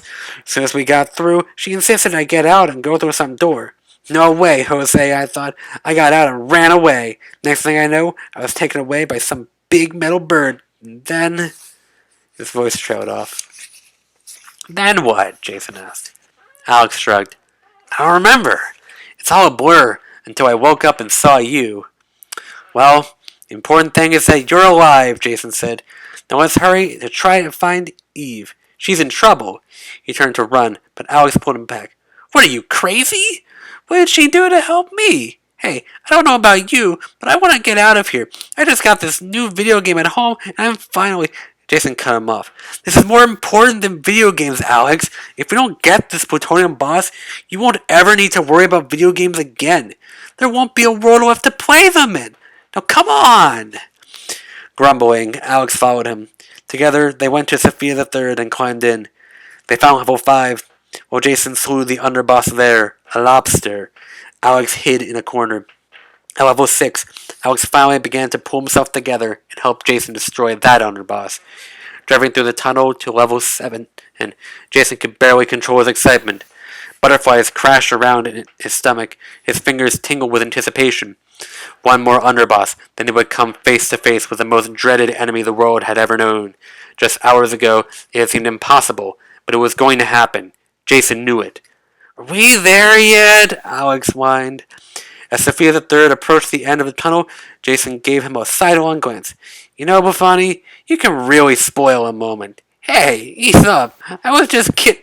The word caught in Alex's throat. Sophia the Third had just shot out the tunnel and into level 7, and it was unlike anything they had seen. This was no shiny metal sewer, no mud-clad cavern. It was as if they had taken a sudden detour to the North Pole. A frigid coating of white covered every square inch. Icicles hung from the ledges that protruded from walls of solid ice. On each ledge, each pathway, there was a crusty covering of snow. Wow, Alex said, looking around with wonder. The only thing missing is Rudolph the Red-Nosed Reindeer. There were some armadillo-like robots crawling around, which Jason recognized from other levels. Even though they could pelt Sophia the Third with ammunition, Jason considered them easy pickings. With Jason's help, he blew them away. In front of them, a long white road stretched out. Alex sat back in his seat. Wake me up when we get to the end of this road. But before he could close his eyes, Jason brought the vehicle to a screeching, skidding halt. Alex bolted upright in his seat. In front of them, like a winter sprite emerging from a blizzard, Eve was running toward them. She was waving energetically, and through her helmet, Eve could see a smile of relief on her face. She's all right, Jason said, not quite believing it. Then, as she got closer, he shouted with happiness, She's all right! He looked over at Alex, expecting to share a scream of triumph, a smile of recognition. Something. But Alex's eyes were fixed grimly forward, and his finger was on the gun button. And Jason panicked. Are you crazy? Alex didn't answer. He seemed to be taking aim. This is a joke, right? Jason said. Look, I know you were a little ticked off at her, but this really isn't funny. Jason reached over to push Alex's hand away, but it wasn't a joke. And Alex was quick and determined. With a firm press on the button, he sent a straight line of gunfire toward Eve. Game hint. You must defeat each underboss in order to advance. Alright, that's... what? That's chapter 16 done. With a bright blare of smoke, Eve went up in a miniature mushroom cloud. Sophia the Third recoiled with the impact, sliding along the ice. Jason's mouth locked in open position. He stared, unable to find words to describe the horror he felt. Well, Jason said. Jason's eyes slowly traveled from the mushroom cloud to Alex. His mind was an overloaded jumble of pain, rage, shock, sadness, all of which canceled each other out and became numbness. Alex rolled his eyes. Aren't you going to drive? Aren't you going to drive? Jason repeated, as if he'd forgotten how to speak. Then, suddenly, the words poured out in a torrent. How can you ask me that? How can you be so calm? You murderer! She was the only survivor of her planet. She's the one who told us about the plutonium boss. Without her, there'd be no chance for survival. And now you've gone and... Tears welled up in Jason's eyes. He couldn't continue. Hey, easy, Alex said. You don't get it. What do you mean I don't get it? Jason was practically spitting his words now. I mean, that wasn't Eve, Jason. Don't play games with me. The plutonium boss did mutate, didn't he? He turned you into a ruthless killing machine. Alex grabbed Jason by the shoulders and shook him. Earth to Jason, read my lips. That wasn't Eve. Jason just stared at him, his rage turning into confusion. The minute I saw her, something came back to me, Alex continued. I remembered something from that time I thought I forgot. He knitted his brows, reaching into the recent past. The Plutonium boss! I met him! Or at least I think I did, though I can't picture how he looked. He brought me into some sort of genetics lab. He wanted to do an experiment with me or something. Mutation experiment, Jason said. Like what he did to make those underbosses. I guess, Alex said. Anyway, he kept complaining about me. He said I was too weak-hearted. I couldn't keep conscious, which must have been right because I barely remember it. But there was something else going on in the lab. Some new kind of imaging. Huh? He was using nuclear magnetic resonance imaging. Something like that. If he needed to hide something, he could project a moving image over it, using the nuclear magnetic waves. It looked real, but you could tell it wasn't. Something about the color, the way it glowed. You mean Eve was... Jason said. Why didn't he just use a hologram? Holograms are okay for close-up, Alex said, but from a distance you can see through them. What we were seeing was a small nuclear bomb disguised with an image of Eve. So how come you could see her and I couldn't? And Alex shrugged. I guess I've been down here so long my eyes have been, sensitized to radioactivity or something. Amazing, Buffoni, Jason said with a smile. You saved our lives. Hey, I'm not as stupid as I look. Just then, Sophia the Third was thrown backward by a cannon blast. Jason and Alex had to get back to work. They blasted their way forward, destroying sinister ice monsters and self-propelled gun turrets. Alex was having the time of his life. Hey, this isn't so bad after all, he shouted, picking off an ice monster with ease. I wouldn't mind staying here a while. As Sophia the Third approached a sudden drop-off, Jason jammed on the brakes. Don't speak so soon, he warned. The vehicle went into a skid, right over the edge. Jason and Alex were both thrown to the left as Sophia the Third slipped down a long, icy spiral. They picked up speed until all they could see was a white blur. Stop us! Alex screamed. Jason tried the brakes, but there was no traction. He pressed emergency jump, but the vehicle just banged against the tunnel ceiling. Sophia the Third barreled downward and slid to a stop at the bottom. Only their shoulder harnesses kept Jason and Alex from flying through the windshield. Jason exhaled with relief. He looked out at their surroundings, a small chamber with ice-block walls. At the center of it, covered with frost, was an arched double door. I want to go home. Now! Jason demanded. I've had enough of this. Jason grabbed his door handle. Come on, Alex. I have a feeling we ain't seen nothing yet. Reluctantly, Alex followed him to the double door. There was a huge metal ring on each half of the door, and above each ring a sign said, No trespassing. Maybe we should knock first, Alex suggested meekly. Jason grabbed one of the rings and pulled the door open. A blast of frigid air greeted them with a loud whoosh. Jason and Alex were both knocked off their feet. I wish they'd turn down the air conditioning, Alex said with a weak smile. They picked themselves up, and Jason led the way in. Howling winds swirled above them. They looked up. Blades of ice jutted out from the walls, forming crystal caves and catacombs. Shadows danced and flitted, and like bats. Aside from the wind and bizarre squeaky noises, there was silence. Come on, Jason, Alex pleaded. There's nothing here. This is probably not even the Plutonium boss's jurisdiction. Erpeek! The noise startled both of them. They looked around and saw nothing. I know that noise, Jason said quietly. Erpeek! Now there was a knocking sound. From behind the wall to their right. From behind a door in the wall. This can't be, Jason murmured. What? What? Alex said. You're getting weird on me all of a sudden. Erpeek! This was just like my dream, Jason answered. He approached the door. The icy, slimy knob was there, just as in the dream. He was gripped with fear. He didn't want to face what was in there. Couldn't face it. No robot, no monster, no underboss, nothing compared to the horror of this creature. But in his dream, he never did see the creature. Or did he? The end of the dream had been so terrifying that Jason had awakened rather than face it. This time, when Jason opened the door, he would be wide awake. There was no escaping. He grabbed the knob, felt the icy stuff oozing between his fingers. With a mighty pull, he yanked it back. Pitch black. Inky black. Black hole black. Nothing. Just like the dream. Well, let's get out of here, Alex whimpered. For a moment, Jason agreed, but only a moment. He stepped forward, looking up into the suffocating darkness. When he spoke, he said 3 well-chosen words. Come get me. Erpeek! The shriek almost pierced his eardrums. Alex yelled in pain. A blinding burst of light shattered the blackness, and there before them stood the last underboss. Jason drew his gun, then dropped it. He fell to his knees. No, I can't.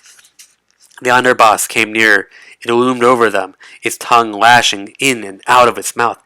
Kill it, Jason! Alex shrieked. But Jason just bowed his head. He could vanquish robots without a second thought. He could turn underbosses to dust.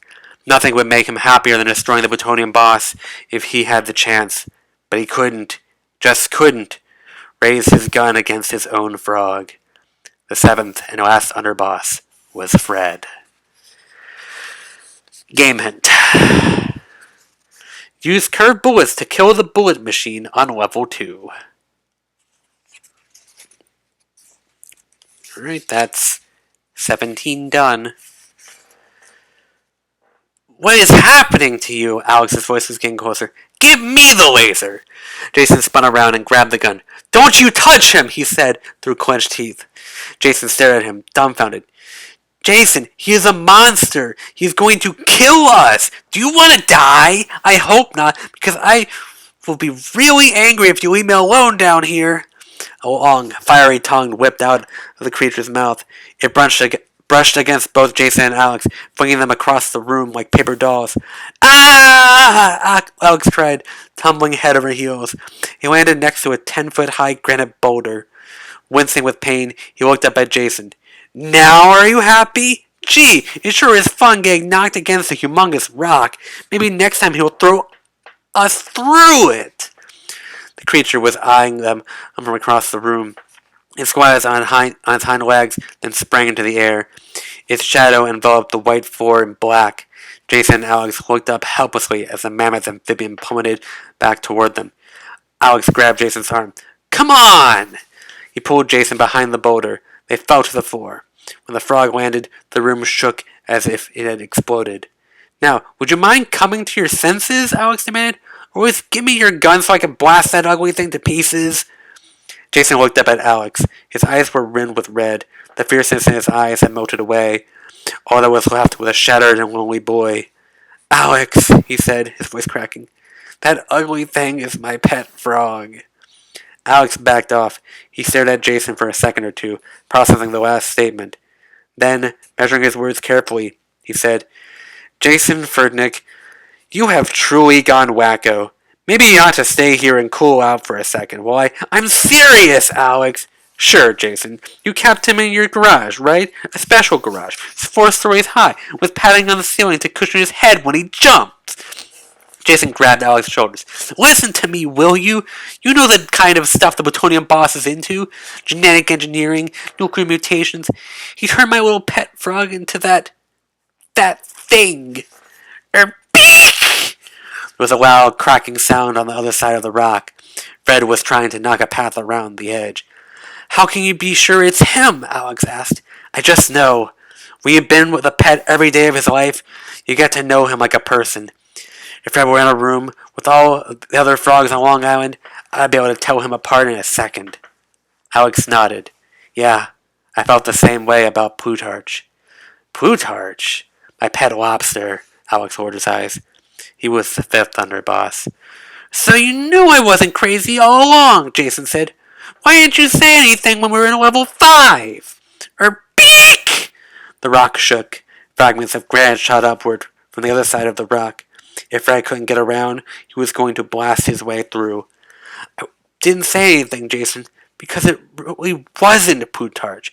But you just said, that is my point, Jason. Our pets are gone. The minute the Plutonium boss began changing them, they became something different. Robots. Killing machines. Whatever personalities they had are history, pal. Just remember, you are no longer looking at Fred. You are facing a creation of the most evil creature the world has known.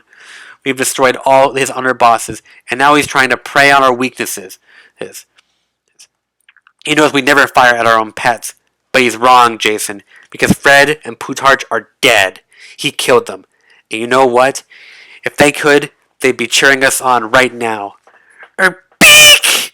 The entire top of the boulder flew off, crashing into the wall to their left. They dove to the ground for cover. Jason reached for his gun. When he sat up, his face was set with grim determination. And, you know, Buffani, I never thought I would hear you say something that made sense. Alex smiled. We're in this together? Let's go, was Jason's reply. Holding the laser with 2 hands, he stepped around the boulder. He planted his feet in firing position. The creature that was once Fred turned to face him. His mouth was twisted into a horrible leer. Smoke billowed out from between his lips. Before it had the chance to shoot out its tongue, Jason opened fire. Erpeek! Erpeek! The scream sliced through Jason from his head to his toes by way of his heart. The force of the explosion threw him backward. The light was as intense as 5 suns. Ice and dirt began falling from the ceiling. Huddled on the ground, he thought about time travel, going back, taking back the shot. If only he could. When he looked up, he caught a last glimpse of Fred, more gas than solid, vaporizing before his eyes. On Fred's face was an expression, clear as day. It was a look of shock, fear, betrayal. The same look Fred had seen when Fred had disappeared into the swamp. His head turned toward Jason, and he let out a tiny, helpless ribbit. The next moment, Fred was gone. No! Jason's voice was raw with emotion. Then, with the force of a megaton blast, he understood he had just done. A scream welled up from the bottom of his gut. No! The falling chunk of ice just missed his head. Come on, let's get out of here, he heard Jason shout. Jason wheeled around. You lied to me, he said. That was Fred. Or at least there was some of him left. Some hope. But now he's... More ice and soil spat toward them as the wall suddenly collapsed. Alex grabbed Jason by the wrist. Later for that! This place is caving in! Jason realized his friend was right. Fred was gone, but now they had to save their own lives. They ran out the door and into the outer room. There, blazes of ice were raining around the roof like oversized sleet. What a way to go, Alex shouted, impaled on an icicle. It was getting hard to maneuver. The ground was covered with piles of debris. Jason fell, then Alex. The outer door was now 20 feet away. Alex moaned, My ankle! Jason pulled him up. He put an arm around his friend's shoulder. Here, lean on me. Together, they began hobbling to the door. But it was too late. A refrigerator-sized chunk of the ceiling fell in front of the door. Great, Alex said. Now what? Jason opened his mouth to answer, but he was interrupted. What now? Do you think you have a choice? The force of the plutonium boss's voice alone was like a dynamite blast. Jason and Alex were flattened against the floor. There wasn't time to think. Then, Jason and Alex were lifted off the floor. They hovered in the air, as if supported by invisible hands. What the? Was all Alex could say before he and Jason began to move. Through the air, through walls, through tunnels, at blinding speed. They passed through every level, every room. All the robots, all the enemies they had faced now stood motionless, silently watching Jason and Alex speed by. They shot toward granite walls, steel walls. Each time they covered their heads, but when they passed through, they didn't feel a thing. Somehow, they were being protected. They were traveling in another dimension. They were being saved for something. And when they stopped, they had an idea of what that something was. Standing before them was the plutonium boss. Game hint! After you defeat the underboss in level 6, get the wall walking power, go back to level 2, and find the secret door for level 7.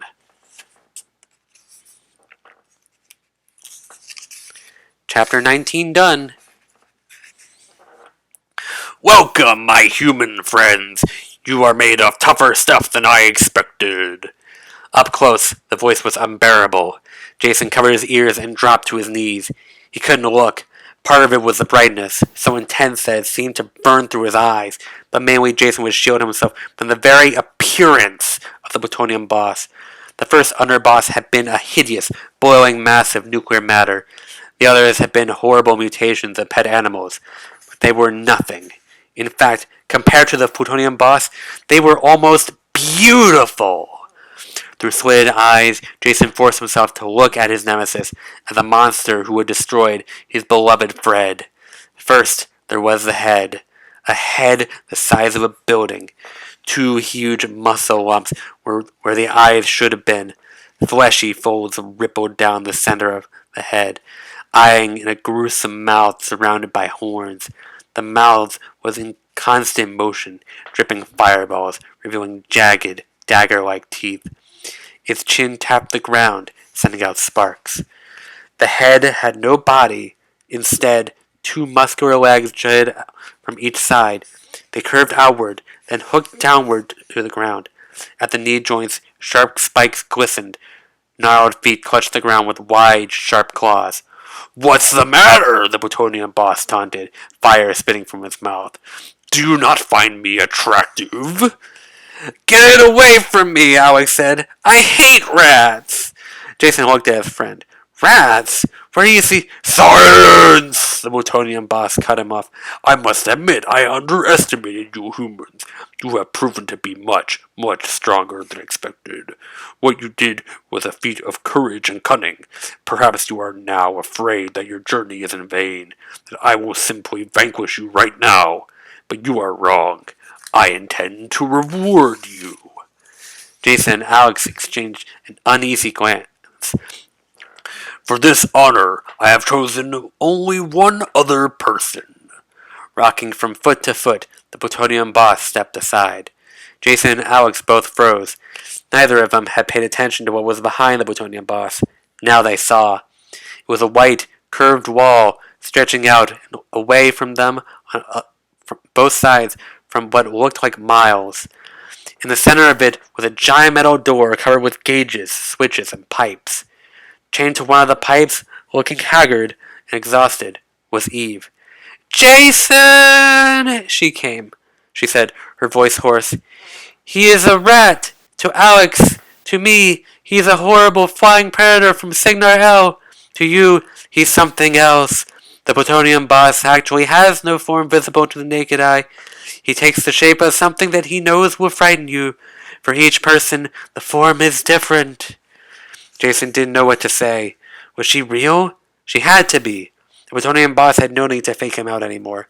He turned to the boss and drew his gun. "You rotten coward!" "Jason, no!" Alex said. "He'll kill us all!" Jason ignored his friend. He fired. The plutonium boss took the full force of the laser blast. Nothing happened. There was no color change, no scream of pain. He simply opened his mouth. Out flew a brilliant flare of light. It shot directly toward Jason's hand. The gun went flying away and clattered on the floor.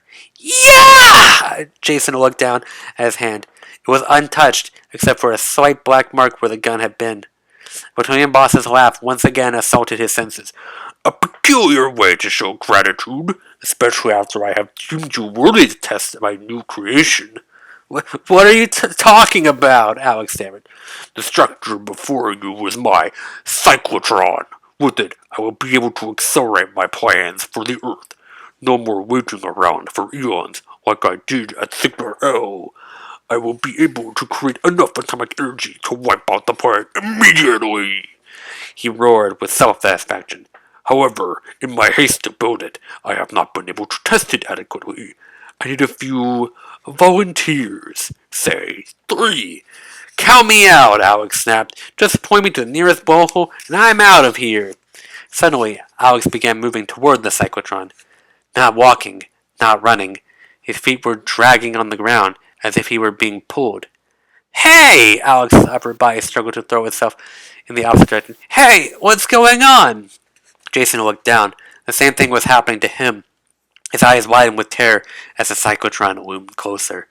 Suddenly, some of the switches on the door started to move by themselves. A whirring noise began. A red neon sign flashed. Cycle beginning. A dull green glow around them diminished. Even the plutonium boss seemed to become a duller, lighter color. The cyclotron was sapping the energy of the entire underworld. The radiation from the walls, the power of the robots, all of it was being drawn to the white machine before them. All of it was collecting inside the door. No! Jason and Alex shouted as they were drawn closer. But there was no defense. In seconds, they would be ripped apart without a trace. Jason, look! Eve screamed, clinging to the pipe for dear life. Look at the boss! Using his reserves of nuclear power to start up the cyclotron. Of course, Alex yelled. What else can he use? There are no electrical outlets down here. But he needs that power for himself, too, Eve answered. He is nothing without it. Look at him! Jason glanced over his shoulder. In the room's dim light, the plutonium boss seemed to be flickering. For a split second, he glowed brightly, then sputtered. Jason looked downward. Despite the diminishing power, he was still being dragged along. Not as strongly as before, but strongly enough to prevent his escape. Out of the corner of his eye, he saw his laser gun on the ground. It was only about 5 feet away. If he could only tear free of the boss's hold. With his every last ounce of strength, he threw himself toward the gun. There was a zit sound, a breaking of some sort of force field. Jason hurled through the air. He landed inches from the gun. Instantly, he was jerked back up again. The invisible field was pulling him with double the force, but his fingers were now wrapped around his laser gun. You are wasting your energy, the plutonium boss called out, his voice half the volume it once was. Those bullets have no effect on me. Maybe not on you, dinosaur face, Jason said. He swung the gun around toward the cyclotron wall, pointing it at a spot near the boss. But it looks like your great invention is made of Earth materials. He took careful aim. Pew, pew, pew! A large hole ripped open the cyclotron wall. The plutonium boss fell to the ground with a resounding boom. He began sliding toward the hole. The cyclotron's energy was pulling him in. Grrrr! His scream made Jason's skin tingle. Jason, Alex, and Eve all fell limply. Eve's chains had vanished. They were free. He's using all his own energy to save himself. Eve said. Let's run! A sudden explosion tore up the ground, inches from their faces. They spun around. Die, you insects! The plutonium boss shrieked. 3 pulsating energy orbs shot out of its mouth. Push! Push! Push! Jason, Alex, and Eve dove away. Scrambling to his feet, Jason pointed his gun at the boss. His shots hit their mark. This time, the boss let out a cry of pain. The cyclotron's power was picking up. The boss flailed his legs helplessly. Green and yellow sparks discharged from the pores of his skin. He slid toward the hole. He left a trail of glowing purple slime. You cannot escape, the boss said. 3 more energy orbs burst out of his mouth. Jason shot at them, deflecting them in midair. The boss was now at the hole. He swung his legs around. He braced them on either side. The section of the cyclotron pulled at his face body, stretching it, making it horrible features even more grotesque. He pulled against it, letting out a furious howl. Then, with a sickening pop, the plutonium boss was sucked inside. There was no time to feel relief. The cyclotron began to rumble furiously. There was a high-pitched squeal. A sign on the door flashed. Malfunction, structural damage. Huge chunks of stone and dirt began falling around them. Here we go again, Alex cried out. This is for real, Jason said. That thing is going to blow. Let's get out of here, Alex yelled, grabbing his 2 friends' arms. Eve pulled him back. She looked him in the face. Sweat was pouring down her brow, making rivulets past her bloodshot eyes. There is no place to go. Don't you see? When the cyclotron explodes, the world goes with it. A sudden burst of energy rattled the entire area. The cyclotron was chugging, wheezing, popping, shaking. The ground shifted and vibrated. Jason was seeing double. His stomach was turning.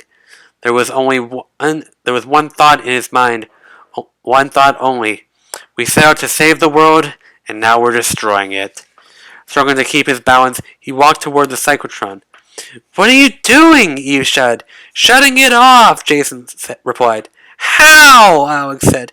I don't know. Jason was at the door now. He grabbed the lever and pulled.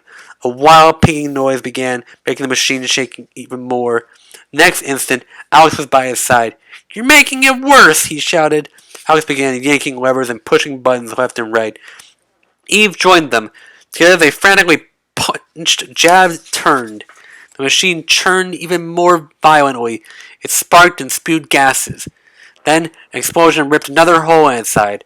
All three of them were blown backwards. They landed in a heap, 15 feet from the machine. The sign on the door flashed. Overload, overload, overload. Jason braced himself for the end of the world. When he opened his eyes, he saw Alex and Eve hunched on the ground. They were covering their heads, waiting. The air was filled with flying debris and thick smoke. Piles of rocks and metal littered the ground. But something was different. Through the smoke, he peered at the cyclotron. The bright light had stopped flashing. He got up. Picking his path carefully, he walked toward it. There was rumbling, but it was distant. It wasn't coming from the cyclotron. Or was it? He was a few feet away from the door now. He brushed away the smoke with his hands. The gauges were all rested at 0. The lights were out. The beeps were silent. The cyclotron was dead. He turned around and yelled at the top of his lungs. "We did it!" He ran back to Alex and Eve. Both of them were strained to see him. "We made the cyclotron burn itself out," Jason said. "It's off! Kaput!" There was a silence for a moment. Silence that was followed by the loud crack of a collapsing wall. Mud gushed out toward them. "And so are we," Alex said. Eve grabbed them both. "Follow me!" The three of them ran, making their way through the surrounding chaos. Eve took them through smoke-filled tunnels, doors that had been blown apart. At the end of one corridor, a metal door remained tightly shut. "Sophia the Third is in here," she said. Alex shook his head. "No, Jason and I left it." "It's in here," Eve insisted. "The Plutonium boss was a loudmouth. He told me all his little secrets, like his plans to turn Sophia the Third into his own underground pleasure vehicle. When he brought you to the cyclotron, this room is where he brought Sophia the Third." "Step back," Jason said. The others obeyed, and he blasted the door open. Sure enough, Sophia the Third was sitting there, waiting, with a solid chunk of granite on his hood. A solid chunk of granite that had smashed its engine. Jason's heart sank, but Eve just ran up to the hood. "Help me," she said. "There's an auxiliary rear engine, but we'll go faster without this thing." With every ounce of strength, the three of them managed to push the rock off. They jumped inside, and Eve started the spare engine. It let out only a meager whine, but it worked. Eve steered out of the room. "Do you know how to get out?" Alex asked. "Up," said Eve. "Other than that, beats me." They zoomed through a jagged hole in a nearby wall. They emerged into a cavern Jason recognized. It was level 4. Concentrating on every detail, they were able to retrace their steps. Level 3 was empty. Mud poured through the holes in the walls, and short-circuited robots were flailing on the ground. Level 2 was unrecognizable. Twisted remains of the metal walls lay on the ground like shipwrecks. Level 1 was now a churning pit of lava and slime. They raced through the final tunnel and into the chamber where Jason had first met Eve. At one end, Jason could see the bottom of the blowhole chute. "Let's see if we still have some of that weapon power," Eve said. She reached over and pressed hover gauge. Sophia the Third left the ground. It shot into the chute and slowly rose upward through the blowhole. Around them, the side of the hole trembled. Jason looked up. There was daylight. It was far away, but it was there. Behind them, the blowhole was caving in. Its walls were bursting, spewing soil and rocks. Eve kept her finger on the hover gauge, but Sophia the Third was slowing down. "I don't know if we're going to make it," she cried out. "I can see the surface," Jason replied. "Just hang on for a little bit longer, please." "I don't have any control over it," Eve shot back, and she was right. With a sputter and a groan, the hover power died. In fact, the entire vehicle died. They seemed to stand still for a moment, and they plunged toward the pandemonium below. Thunk! Sophia the Third had stopped. It wasn't until then that Jason realized his eyes were slammed shut and his teeth were clenched. He unshut and unclenched. "What the?" They were on solid ground that had filled in the blowhole. Above them, sunlight streamed in through the opening in the swamp. "Doesn't do us any good to sit here," Alex said. "Let's go!" The three of them left the vehicle. The side of the hole were sloped toward the top. They were sticky with moist earth and clots of grass. Perfect footholds. In minutes they reached the surface. Jason took a deep breath. The midday sun blazed down, releasing gases from stagnant pools of water. In the heavy humidity, mosquitoes buzzed around, happy to find 3 victims. At this time of the year, the swamp was at its worst level of odor and infestation. To Jason, it was beautiful. "We made it," he said, half believing it wasn't true. Alex sighed and looked at the ground. Below him, the thundering underworld was rumbling. Jason knew what was on Alex's mind. Fred and Plutarch. Sure, the 3 of them had made it, and yes, it looked like the world would never know the horror of the plutonium boss. But it came at a price. Small as it may have been, it would always hurt. Life would never be the same without the 2 pets they had tried in vain to save. Eve took a sniff left, then right. Her face curled into a sneer. "This is the atmosphere you breathe?" Jason held back a smile. "Yes, is something wrong?" "It is rich in stink factor," Alex said with a straight face. "Yes, quite stinked," Eve replied, her nose still twitching. "I did not know if I could get used to it." Jason couldn't hold it any longer. He burst into giggles, rolling on the swamp floor. In an instant he was covered with mud, but he didn't mind. He was home, stinked or not. With a smile on his face, he stretched out right then and there, and fell fast asleep. Game hint! To defeat underbosses on levels 2, 4, 6, and 7, try this technique. Use the A button to fire grenades as quickly as possible. When the underboss starts flashing white, hit the pause button. Wait about 30 seconds, then resume. You'll discover that he's dead.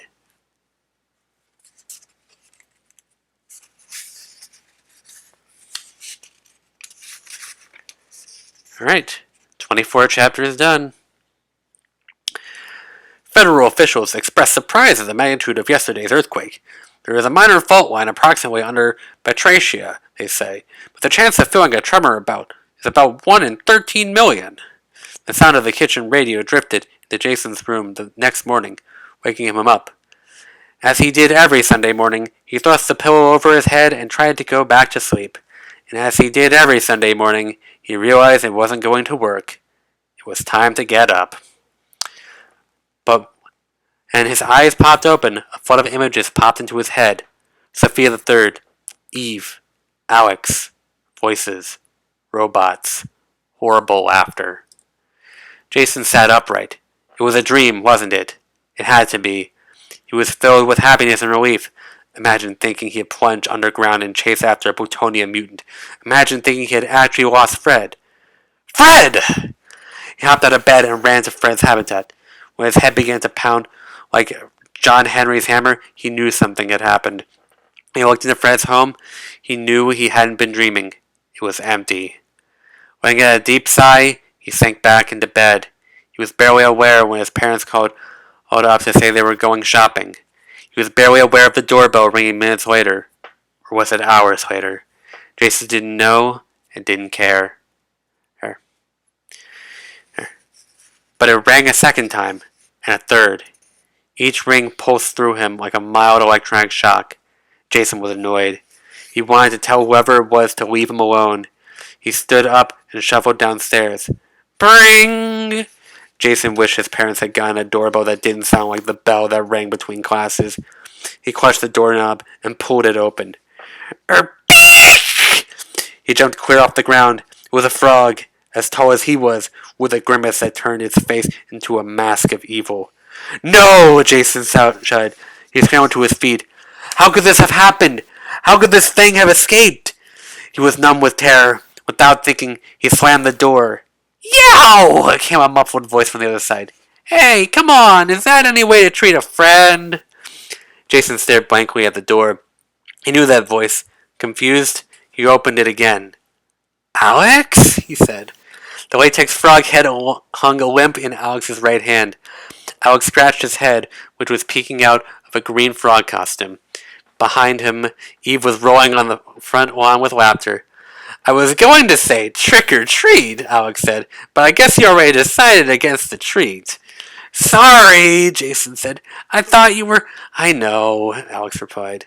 You thought I was Underboss number 7, your mutated pet frog. You mean to tell me you slammed the door if your own pet came to it? Well, no, of course not. But then how come you did? Jason fell silent. He stared at Alex, befuddled. But I didn't. It was you. Are you being weird again? Ribbit. Jason felt a pang. The noise sounded so much like Fred, he could feel his heart breaking. That was a good imitation, Alex. But I wish you wouldn't. Ribbit! Alex shook his head. Couldn't do it if I tried. How about looking down, buddy? You won't make eye contact up there. Jason lowered his eyes. When his gaze reached the front mat, it stayed there. He felt his blood pounding through his veins. He felt his vision get blurry, then sharp again. Sharp enough to see that Fred was at his feet. Sharp enough to see a little hint of a frog smile on his face. He kneeled down. He picked the frog up in his hand. It is you, isn't it? Ribbit! Came the answer. Jason felt his eyes start to water until Jason let out a loud groan. Oh, please! I thought the soaps didn't start for a couple of hours! It was then that Jason noticed the lobster crawling on the lawn behind Alex. Plutarch? Jason asked. In the flesh, Alex answered. What? How? Hey, don't knock it, Alex said. Why ask questions? Eve stepped up to Jason's doorstep. I believe I know, she said. Remember the first Underboss? It was nothing but a pure nuclear creation. Well, I think they were all like that, really. But the Plutonian boss thought he could scare you by covering them with grotesque images of familiar objects. Like Fred and Plutarch, Jason said. Exactly. But how could they have possibly escaped? You underestimate the power of a pet to follow its master, Eve replied. My theory is that they were being held somewhere close to us. When we escaped, they found a way to chase after us. And we were so frantic we didn't see them stowing away, Alex said. Ribbit. Fred agrees, Jason said with a smile. He looked at Alex, then at Eve. Suddenly, his face got serious. What about you, Eve? Where will you go now? I have told Alex's parents about my past, Eve said. Jason was shocked. What? They love that kind of stuff, Alex said. We'll tell everybody that Eve is a distant cousin who's been orphaned, and Mom and Dad had to take her in. Eve promised to tell them all kinds of outer space stories. And in return, they promised they would never spill the prunes about me. Ribbit. Fred says beans, Eve. I have a feeling you better stay away from the sling for a while. Alex tried to hold back a giggle, but it was hopeless. Jason joined him, and then Eve. As Fred and Plutarch stared in confusion, their masters shared their first good laugh together. The first of many.